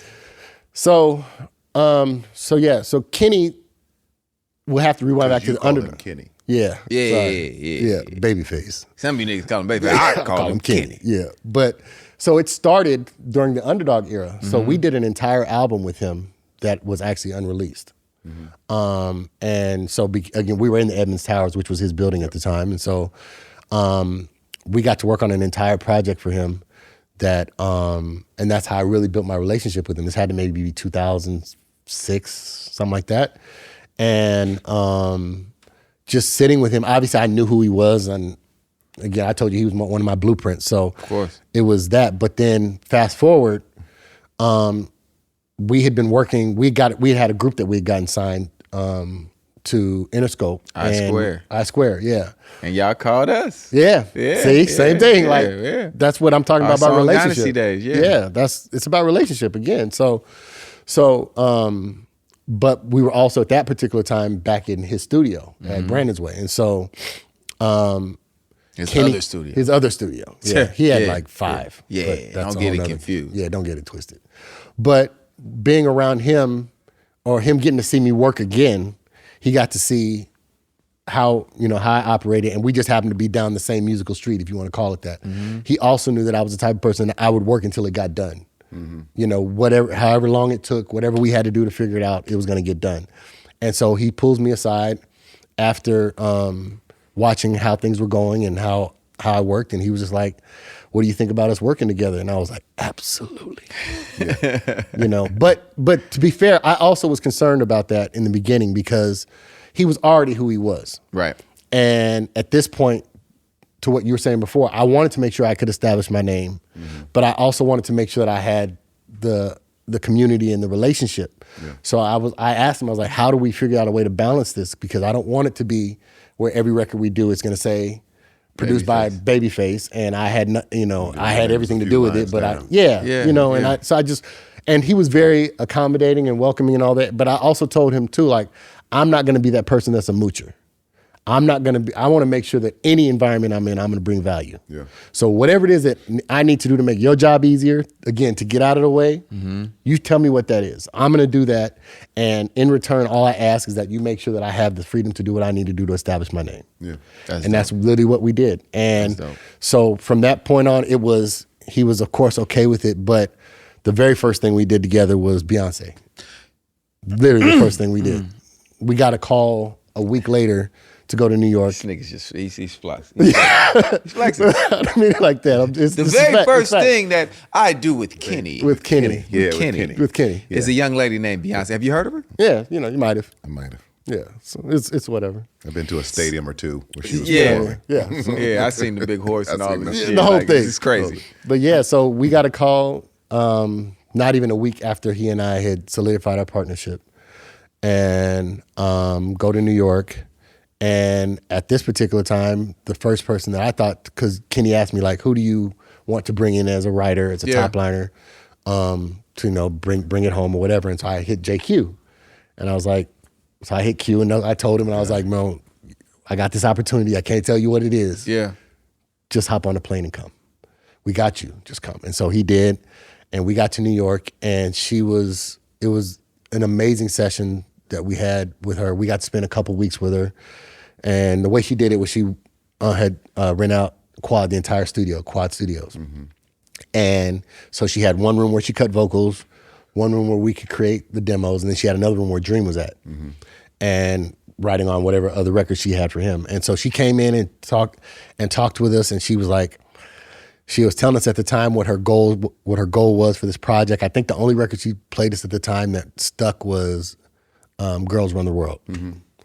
And so at that time, I remember her telling us that she was really into Fela Kuti and like African rhythms and that kind of thing, and that was bopping or whatever. But the reason we got to work with her was because she was like, I want to make sure we get a classic R&B song or some songs for this project. Yeah. And so I was like, you called the right people. We do that, right? Yeah. And so so we sat and created for her, and she heard the song, and so we're writing it. Kenny demos the record. Same thing. So he's demoing the record, and then she comes back in, and she's bopping and doing her thing, and she calls Tata in, and she's like, "Yo," and he comes in, and they're bopping, and so we're like excited to see the reaction, and because again, just like any team, you still got to build chemistry, and learn how people work and all those things, and so Kenny and I were just learning each other really in that space, but it was. Again, proof that we're in the right place and this is the right time for us to be doing what we're doing together. And so, she loves the record, takes the file, goes in the room, goes to cut it. We start writing something else, and we're writing another record. She comes in, loves it, cuts it. So we're like, oh shoot, we're on to something. And so that's literally what happened from that, was getting to work with her and dealing with that whole experience. And what came of it was Best Thing I Never Had, and we had another record that went on her international record called Dreamin'. But yeah, Best Thing I Never Had was the original version of that was a completely different production initially, where we were kind of looking at it was more of a mid-tempo, it was kind of 90s driven. Okay. We used the drums from The Show, from Dougie Fresh's The Show, and it was more of a mid-tempo. Yeah. Well, I'm glad y'all chose this one, because that's one of my favorite Beyonce records. Yeah, thank you. That record is, I can't hear it no other way. Thank you, man. But that goes, and even with that one, it goes back to me bringing what I could bring to the table at the time. I remember having that title of that song in my notes as a concept for a song. Yeah. And we just sat down one day and was like, and I throw it out there. What do you think of this title?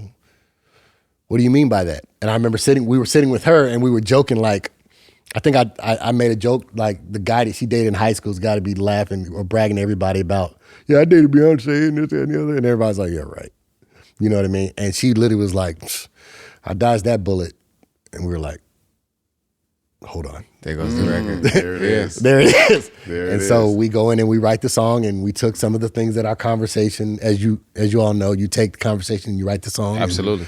And that's what happened. So we wrote that song, and it was where she was at. She loved the story, and we cut that one. And yeah, and so that kind of started to solidify he and I's relationship when it came to the workspace. And like, it was, if you want to say advanced class Right. in my walk, then I got to say that's what it was, man. It was, I didn't know that the smallest word change in a verse could completely change the meaning of what you said just by changing maybe one word. Yep.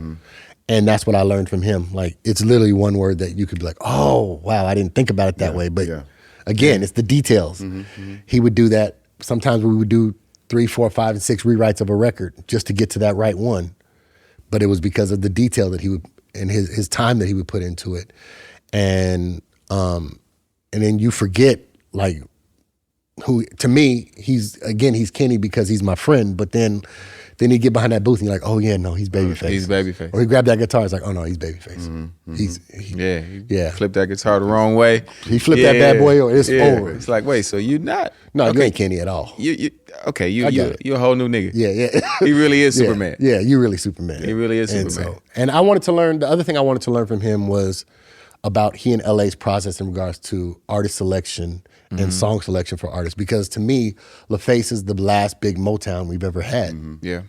And it was really important for me to understand their thought process as to why they would pick, Tony versus her entire, with her and her sisters, or pick Pink out of a group, or whoever it is that they signed. Right. And then all of these people still have careers that have lasted as long to as this day. they have. And so that's what I would ask him. And he would always tell me, like, we're looking 2-3 albums down the road, and we're looking for growth and this, that, and the other, and all the things. And so I was like, oh. No, he's very gracious with his information. No question. If you know him and you can have a real conversation with him, he's not a gatekeeper of information. No. He's going to tell you some things. Yeah, he will. You know what I mean? Yeah. To help you. Yeah. To really help you. And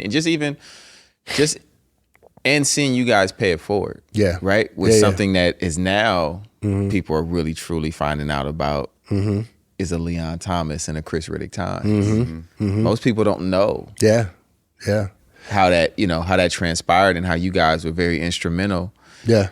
With the whole Ariana Grande and that whole thing, and now them being the faces of where we're at in R&B music. No question. If there's anything I would hope people that are interested in the business would get out of this, is how important relationship is. Yeah. Relationship will take you places your talent won't. Yeah. Huh. It will keep you in places that your talent won't. Yeah. And so for me, the one thing that I always did my best to do was make sure that when my name got out there, you couldn't say anything negative about me. There it is. You couldn't say that I did you dirty. You couldn't say that I handled things sideways. You couldn't say you couldn't say anything about my integrity. Of course. And that's how my relationship with Chris came, with Chris and Leon. I met Chris at 16 years old, and Neil Pogue is the one who actually introduced him to me. And Neil is a Grammy Award winning engineer, friend, whole thing. Yeah. But he called me and was like, yo, I got this kid. He's a little rough around the edges, but I told him there was nobody else in LA I wanted him to meet other than you. And how would you feel about be interested in mentoring him? And so I met with Chris, and he brings me some beats and, the whole thing. And I remember telling him what I felt he needed to improve on. And literally 6 months later, he came back and everything I asked him to do, he had done. And I was like, you got the attitude I had. Yeah. Let's do it. And so brought him in, and he brought Leon in. And again, Leon had a relationship with Ariana from the show. So he's like, yo, they're trying to figure out this Ariana thing. What should we do about it? Bring her here. And that's her debut album. That's her debut album. Yeah. So she came over, and actually the song we did, Baby I, was one of the things we did in the Beyonce session. So that was Okay. It was a carryover. That was a I had it. carryover Yeah. that she didn't take. And so we had a record that we felt fit Ari, and she cut that record, and then it turned into, why don't you guys do the whole thing? And so that's how we did it. We took one song turned into 6 and all of that. But it also gave Chris the confidence. It gave Leon the confidence because that was the other thing. We gave them the space to grow. Right. And we just became guardrails. Yeah, y'all could have easily big boyed the situation and took their tags off the songs. Yeah. Like their tags are on the songs. Yeah. But experience taught me that that's not the right way to handle. Right. To handle producers. Yeah, and let writers. niggas rock. Let them rock. You know Let what I niggas mean? rock, man. Yeah. I wanted them to have their space to be able to create, and I knew it was going to be paid forward. I didn't know how, but I also knew that them having the freedom to get confident, and again, they had Kenny and I as guardrails, so we were going to make sure that nothing was going to get out too far and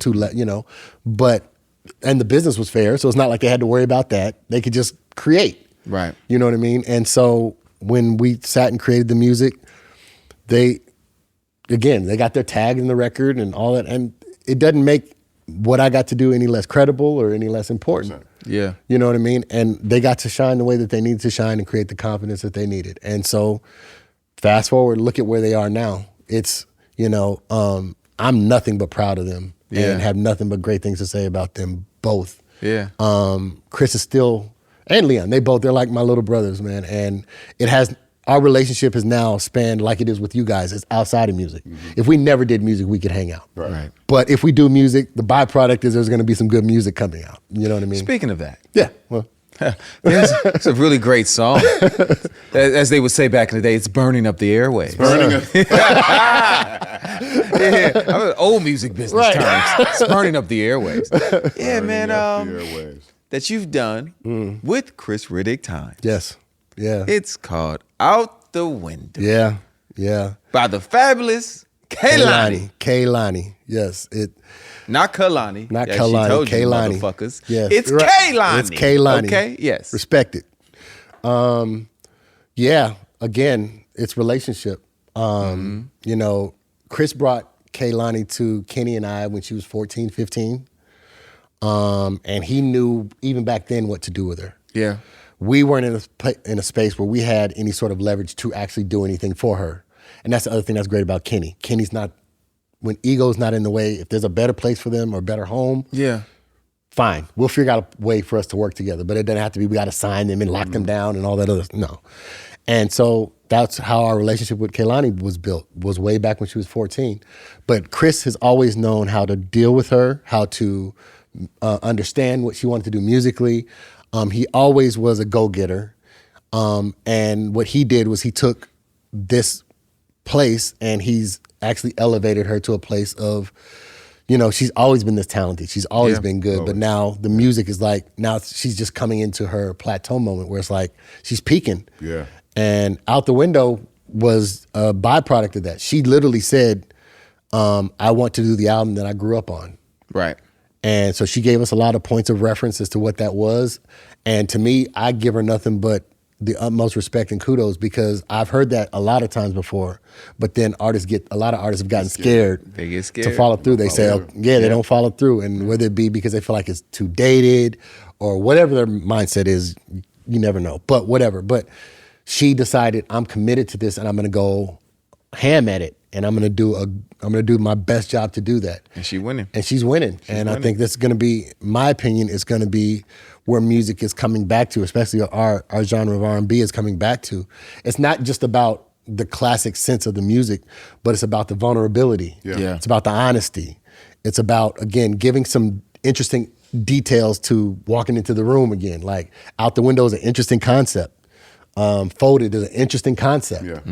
It's, and so now we're just creating new soundtracks for those same 5 love song stories. But it all is centered around relationship. And the relationships has done nothing but been paid forward and come back to me 100-fold. So, yeah. Yeah. Now you are an example, bro.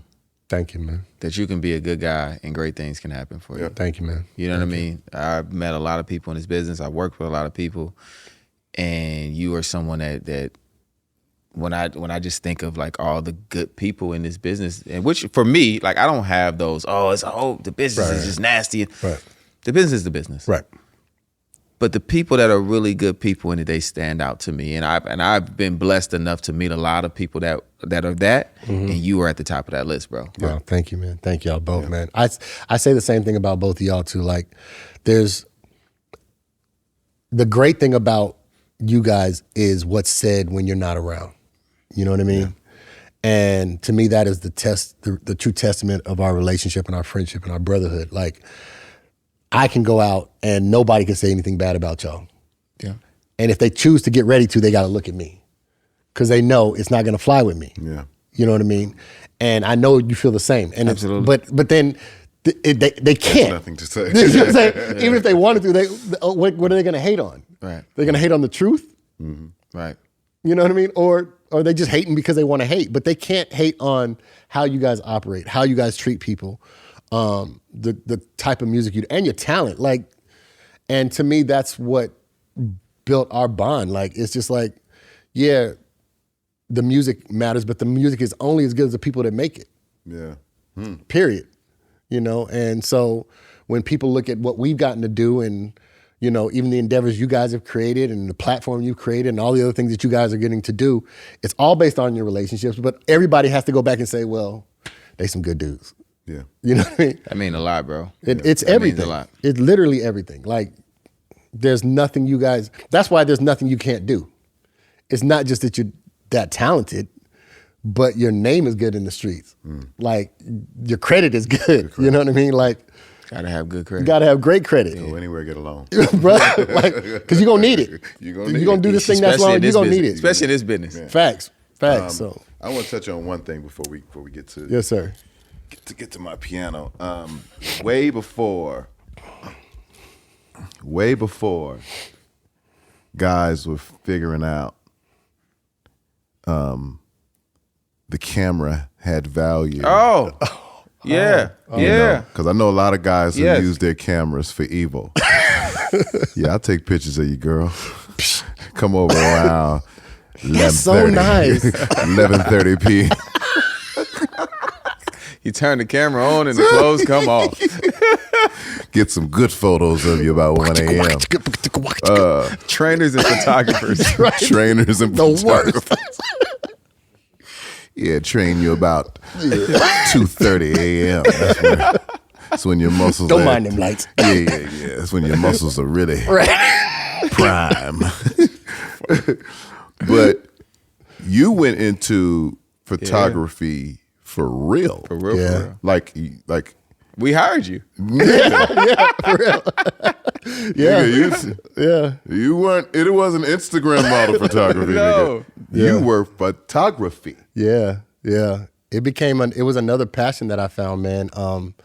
It was one of those lulls in the industry where you get frustrated and life happens and you're just trying to figure out some other way to feed that creative bug that I had. And I always enjoyed going to like, galleries and stuff like that and looking at cool pictures and all that. But the thing that really triggered it for me was I went to Raphael Sadiq's studio one time, and he had this book that he had gotten from Paris. And if you know Raphael, he has like the rarest of everything from all over the world. Yeah.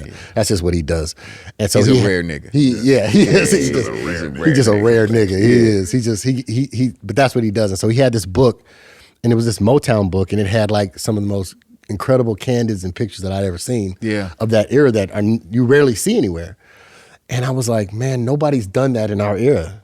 Like, we don't have that kind of stuff as memoir anymore of like, the studio sessions and the writing and Michael being in the room with Stevie and so on and so forth. And so I was like, that was the first thing for me was like, maybe I'll start with that. Let me just go ahead and start creating my own coffee table book. Not even to sell it, just for me, because the thing that has happened with my career is I got so engulfed in it that some of it became a blur. Because you start moving so much and you're always thinking about the next thing. And then you stop reflecting and start looking at the memories and the things that we've gotten to accomplish. And so I said, maybe that's what I want to do. Let me go ahead and make a coffee table book. And so it started there. And then it went from that to I dove into it the way I dove into music. I just did it all the time. Like, I almost took a year off of music where I studied lighting. I studied retouching. I went took classes. I did portfolio building. I did the whole thing. And I purposely didn't tell anybody in that world that I did music because I wanted to make sure that it was respected for what it was. not for who I knew or who I could Right. bring or any of that stuff. It needed to be that if it was going to be validated, it was going to be because it was actually just good work. And so that's what I did. I dove into it and I did it all the time, and I spent a bunch of money on a bunch of gear and the whole thing, and then I started getting calls and getting hired, and you guys hired me and so many others, and it was like, it turned into a whole nother medium of a whole nother business that I've created now that I still do and I still love it. That's incredible. What's the shoot that you did for me? You did what's the magazine? It was Rolling Out. Rolling Out. Rolling Out magazine. Yeah. Rolling Out magazine. Yeah. I was like, Tony. Yeah. And I was like, yeah. They told me you was coming too. I was like, don't tell him I'm What are coming. you doing? Yeah. I was like, don't tell him I'm coming. Don't kill him. Yeah. Yeah. Yeah, man. Tony, okay. Yeah. Yeah. I'm not worried. Yeah. A No. real You got the a real camera. Renaissance man. If you got the camera, I know you know everything about that motherfucker. Yeah, exactly. Right. Everything. Exactly. Very researched. Exactly. And that's Yeah, you what know I your did, shit. man. I learned it. I fell in love with it. And I wanted to, I'm sure it goes into a much deeper psychological thing for me, but it was like, again, so much of my life from losing my father up to today makes you go like, wow, like so many great things have happened and we don't document this stuff. We don't have memories a lot of times anymore. Right. And or everybody's so quick to put it on social media and all this other stuff. But to me, it's like, I remember all the great sessions we had that we don't have pictures of. Yeah. Yeah. You know what I mean? Yeah. Some incredible things. I remember us going paintballing and staying at your house and don't have pictures from You those became a moments. photographer too late, bro. I sure did. Fuck. Yeah, I'm tripping. The pictures I got are bootleg. Yeah. Nigga, it's blurry. Yeah, ashy. It's like a picture of like all of us with money like this, doing the little money thing, and you can barely make out. There go Tank. I think. Yeah. Yeah, so that's how the photography part came in, man. And I thought that was really dope. Nah, Thank it you, was and is. thank you. Absolutely, bro. Thank you. Oh shit. Uh-oh. Ah, here we go.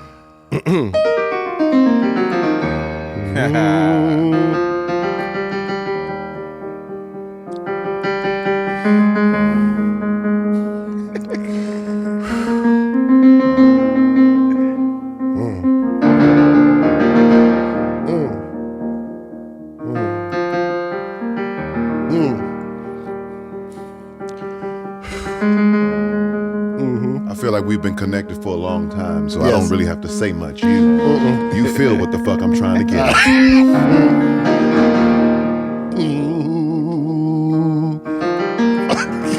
Right there.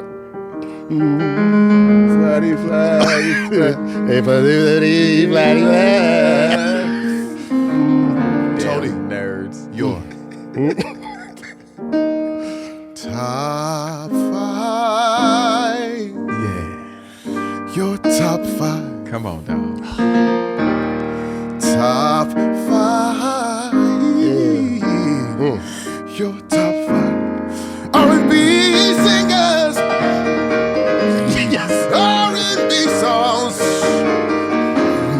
We've got to know before you go here on this show. Everybody wants to know your top 5. Yes. Top 5.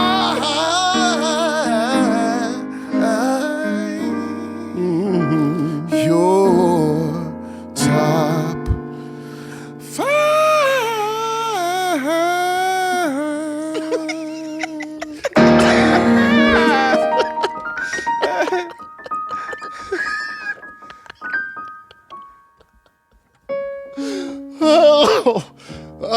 This nigga get closer to Randy Watson every week.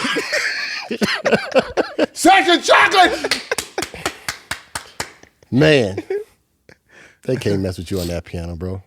And they be trying to hate on this little piano too. Yeah. They They don't know. They They be trying. trying. To hate. Try to hate. They don't know. Humble beginning. Yeah, they don't know. Your top 5 R&B singers. All right. I'm going to start with Michael. Yeah, come on, Michael. Michael Jackson. I Yeah. like Michael. And then I'm going to go with Stevie. I like Michael Steve. to the Steve. Yeah. Yeah. Then I'm gonna go D'Angelo. Okay. Now you dribbling. Now Okay. you- Yeah. Now you Hezzy full. Yeah, D'Angelo. Yeah. Okay. All right. Yeah. Then I'm gonna go Charlie Wilson. Ooh. Longevity, man. Like he still sounds Exactly the same. Still. Pristine. the dude is Still. cold. I have him on a record right now, and it's just He cold. he just cold. Like it's amazing, Yeah. dude. Uncle Charlie. Uncle Charlie. Then my last one was kind of tough, but I'm gonna go ahead and commit to. I'm gonna say Whitney Houston. Yeah. It's a great commitment. Yeah. The voice. Yeah, the voice. She just The voice. She's just a monster, man. Yeah. Another Kenny record. She might be the crispiest vocal of all time. Yeah. I agree. More I agree. crispy than Luther. Luther Or is it was clean. Yeah. There you go. Yeah. You got it. You got Yeah. it. You ain't got to say nothing else. Yeah. I understand. Yeah. I Yeah. understand. I agree. I understand. Yeah. Crispy goes to Whitney. Yeah. To me, the epitome of a great singer is not just your technical ability, but do I believe you when you sing? Yes. You believe every word. Yeah, I got to believe everything you say, Mm-hmm. and all of them, when they sang it, you believe it. And I got to throw honorable mention. I got to throw Brandy in there. I'm sorry. Why not? Yeah, why not? Why Because not? she's the lineage of Whitney. So Why not? Brandy just cold. Yeah. She just, She nasty. yeah. Okay. So yeah. Your top 5 R&B songs. Okay. Yeah, because I know you got a lot of songs in your head, man. Yeah. You've done a lot of songs too. So. I'm gonna go way back and then bring it back. So bring it up. Joy Inside My Tears, Stevie Wonder. Jesus Christ. Yeah, that's a album cut right after Isn't She Lovely? For those who ain't heard it, You are crazy. that song, for whatever reason, when he sings it, I believe it. That's my favorite Stevie Wonder song. Then I'm gonna go Tell Me If You Still Care, SOS Band. Yeah, yeah. Every time that song comes on, Still, Yeah. You stop. That's one of those Still. songs. You stop. bruh. You stop. Dun, dun. Yeah. we gotta make that record. No question. Recently I just got to work with Jam and Lewis. Ha! We'll go to that later. But anyway, yes. Floss. And I got to ask them. I asked them about that song and the whole process because again, I nerded out from that point. I was Yeah. like, "Yo, y'all did some I of my need you favorite to songs." do the track Yes, to that got it. for right now Done. and bring it to me. Done. Bring it to Done. me. Done. Yeah. Promise you, done. But yeah, Tell Me If You Still Care is one of And my. I'm gonna sing a verse on there. As you should. And Jay's gonna sing a verse on there. As you should. I'm on that. He has no. Shout out little Steve Russell. Yeah. My dog. Hey, and let's bring little Steve Russell in to help write it. Yeah. Here we You know go. what I mean? Here we go. Problem solved. Problem solved. Man. Need that tomorrow. Oh, done. Then I'm gonna go. This is kind of a slash because it's the same artist. Untitled, How Does It Feel? And Lady, D'Angelo. Both of those. Why not? Yeah. Why not? Why not? Cold. I don't think for How Does It Feel? I don't think there's a sexier record. By anybody. I don't think there's a better song ever in the 6/8 time signature. Period. Than How Does It Feel? Completely agree. Untitled changed my life. Me too. Well, Lady was the start. Lady and Brown Sugar was the start of the change of my life. Yeah. Because I got the cassette. Right. I got the I was cassette. Cassette. I was Yeah. I was all in. Yeah. D'Angelo. Yeah. Same. Then Untitled came out. Yeah. Gone. That shit wasn't fair. Untitled is Respectful. Bro, that song is so Right cold. there. Right? No, off the top. Yeah. Let me just sit here for a minute. I said, what are y'all doing in there? Yeah. Being talented. Yeah. And that's Being talented. I think that's what can get lost in just the new age process of making music. It's the cats. Yeah. Yeah. Can't forget about the cats. Can't. That's what Terrence Martin said. Terrence Martin said, "Don't forget about the Don't forget cats. about the cats. Period. This guy, Yeah, and Pino. this guy, and West. this guy, and Yeah. this." Yeah. Yeah, Because that do something different to It a does. record. it does. Think about what it did for us musically. That's my point. It's why we are. That's who why we we are. are who we are. Right, for sure. It's not that I couldn't do it myself or you couldn't do it by yourself, but when we all got them together, cats. yeah. Period. I didn't even know I was a cat. Oh, you a cat, bro? I didn't even know. Yeah. Till later on, I was like, I'm a motherfucking I cat. think I'm a cat, bro. A slick ass cat. You definitely a cat, bro. Okay. Was that 2 and 1 or 2? Yeah, it's 2 and 1. Okay. When You Touch Me, Brandy. Disrespectful. Disrespectful. Yeah. That song is disrespectful. You can't be anyone within the community of what we do and that song not be a standout. Right. Period. Period. On every level. It is. Everything. Production, writing, vocals, No, mix. it's one of those perfect songs. Period. No holes, as you call it. None. Yeah. Song is incredible. You talk about execution. She killed it. Do I believe her? Absolutely. Absolutely. I'm still listening to the track like, Yeah. Yeah, it can stand up today. who is this Yeah. nigga? Yeah. That song is cold. Rodney's masterful. Monster. Yeah. That's another one for me to just like, oh. And then I got to go another Jam and Lewis. Can You Stand the Rain? Again, Architects. like you look at, to me, a great song has the 3 elements. So you got the lyric, you got the melody, and you got the music, right?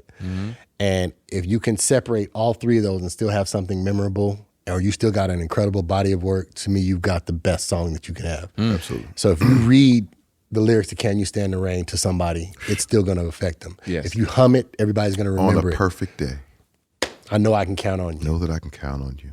Like you can literally just say If that to that's somebody. not possible, Tell me, can you weather the Tell me, storm?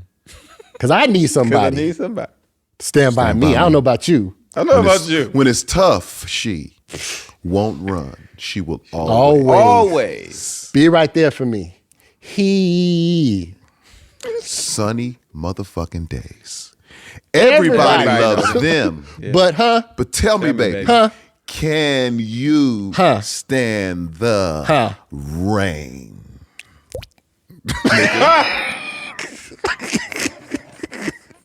Sorry. Just sound effects. It's tripping. Why not?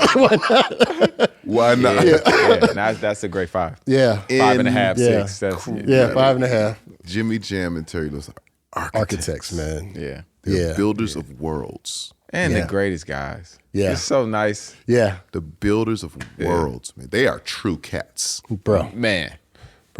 Yeah. True cats. Yeah. They are. They're lions. They are. They are lions. I'm a cat. Yeah. Those are lions. They are lions. Different. Yeah. They're a different type of cat. They're the big cats. Big Facts. They're the cat. big cat. Facts. Big cat records. Big For Big Cat Records. They need to get rid of Flight Time. Just Big Cat. man. Man.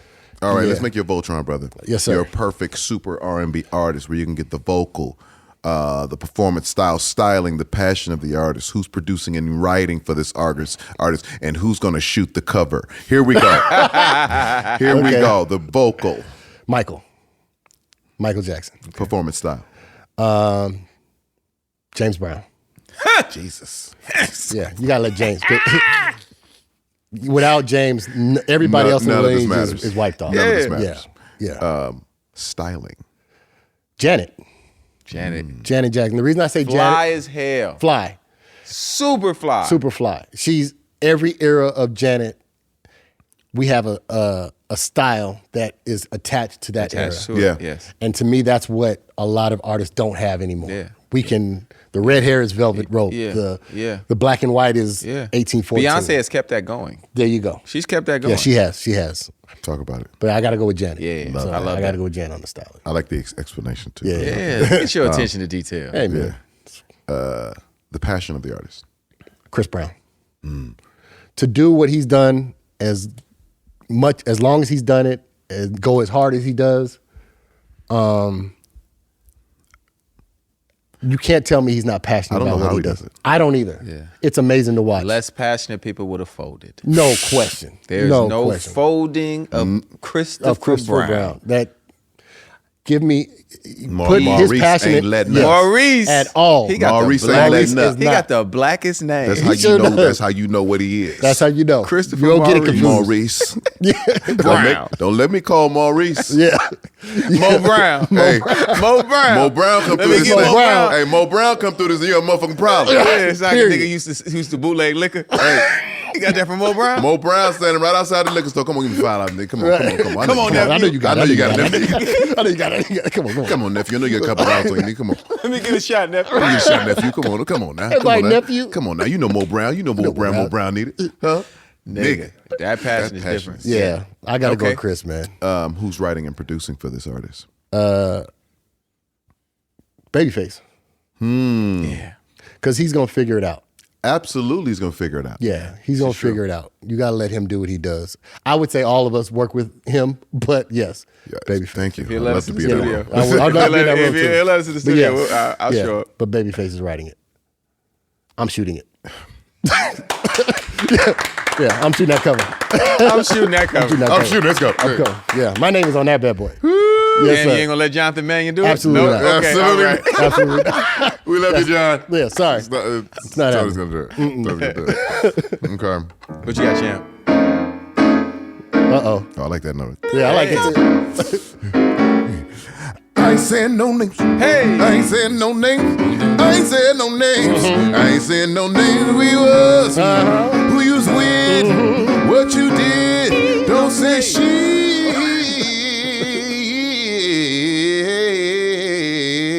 I ain't saying no name.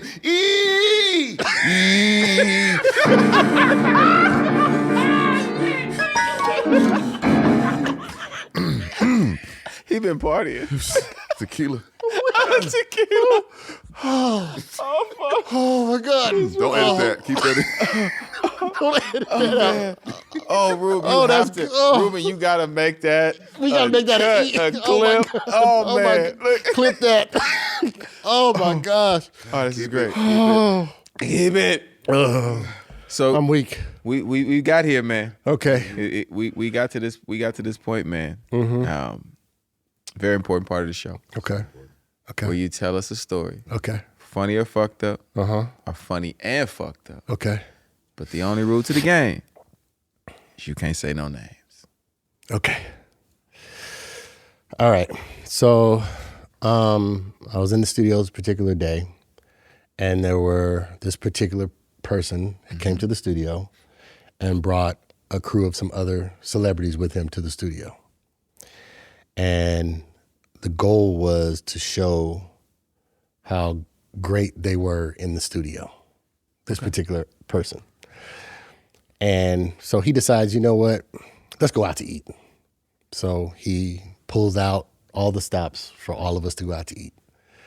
And we go to this expensive Chinese restaurant or whatever, and he's fitting the bill. He's taking care of everybody. He's showing this is the life, you know what I mean? And so we go and having a great time and eating and all this other stuff. And everybody goes to pull out their money. No, your money's no good here. I got it. Yeah, it's good. We good. Boss shit. So I'm like, okay, this is cool. We get back to the studio. He goes, watch this. He calls his credit card company. I did not, I see a charge on my credit card for $900 and some odd dollars. And it was not me. Can you remove these charges, please? Thank you. And I sat there like this. Oh, man. You did what? Oh, that's great. Yeah, this is how you get them. This is how you get him. I got a feeling I know this nigga. But I ain't saying no names. Oh, shit. Oh, this is great. That's why they don't be giving niggas shit. Okay, man. Oh, man. Welcome to the music business. Oh, man. That's great. That story's great. Yeah. That story's great. Yeah. This was not my charge. This is not my charge. But the fact that he made him an accomplice, though. What? Watch. Tell me what. Watch this. Stand with me. Watch this. Watch this. I was like, Tony, Guys, this has been great, bro. we Thank you, appreciate you, brother. Yeah. We appreciate you allowing us to get, to just get some of our conversations and then our interaction as brothers on tape. Thank you, man. And on the channel for all the world to see, man, because we feel like if anybody deserves it, you deserve it. Thank you. Thank you. I really appreciate you deserve that, man. people to know and understand who and what you are. Yes, sir. Thank y'all. I really appreciate y'all, man. I love y'all. Y'all know that. Yeah, So, love you too, brother. Yeah, And so we are appreciative that first for the brotherhood, but that we have something that we've created that we can throw something back your way. Thank you. I Throw so many appreciate it. things our way. Thank you, man. And I, more important than all of this, the thing that I value more than anything is I can call both of y'all my brothers and my friends. So Yes, sir. that's it. Yes, sir. So I appreciate y'all, man. That nigga be at my house in my kitchen and shit. No bro. good. Them cinnamon rolls was jamming, bro. I'm sorry. Sorry, man. JB cooking a little bit. Man. He made me an impossible burger one day. Nigga. I'm still thinking about that thing. Like, nigga, That shit was impossible. nigga, what you put on that, man? Just saying. Ain't had one like it's since. Right. But we love you, brother. Appreciate y'all, And man. that's the best way to say it. My name is Tank, I'm J Valentine. and this is the R&B Money Podcast, the authority Tell 'em. on all things R&B. Yeah. And this has been our brother, our loved one, the awesome Mr. Tony Dixon. Thank y'all. Appreciate y'all, man.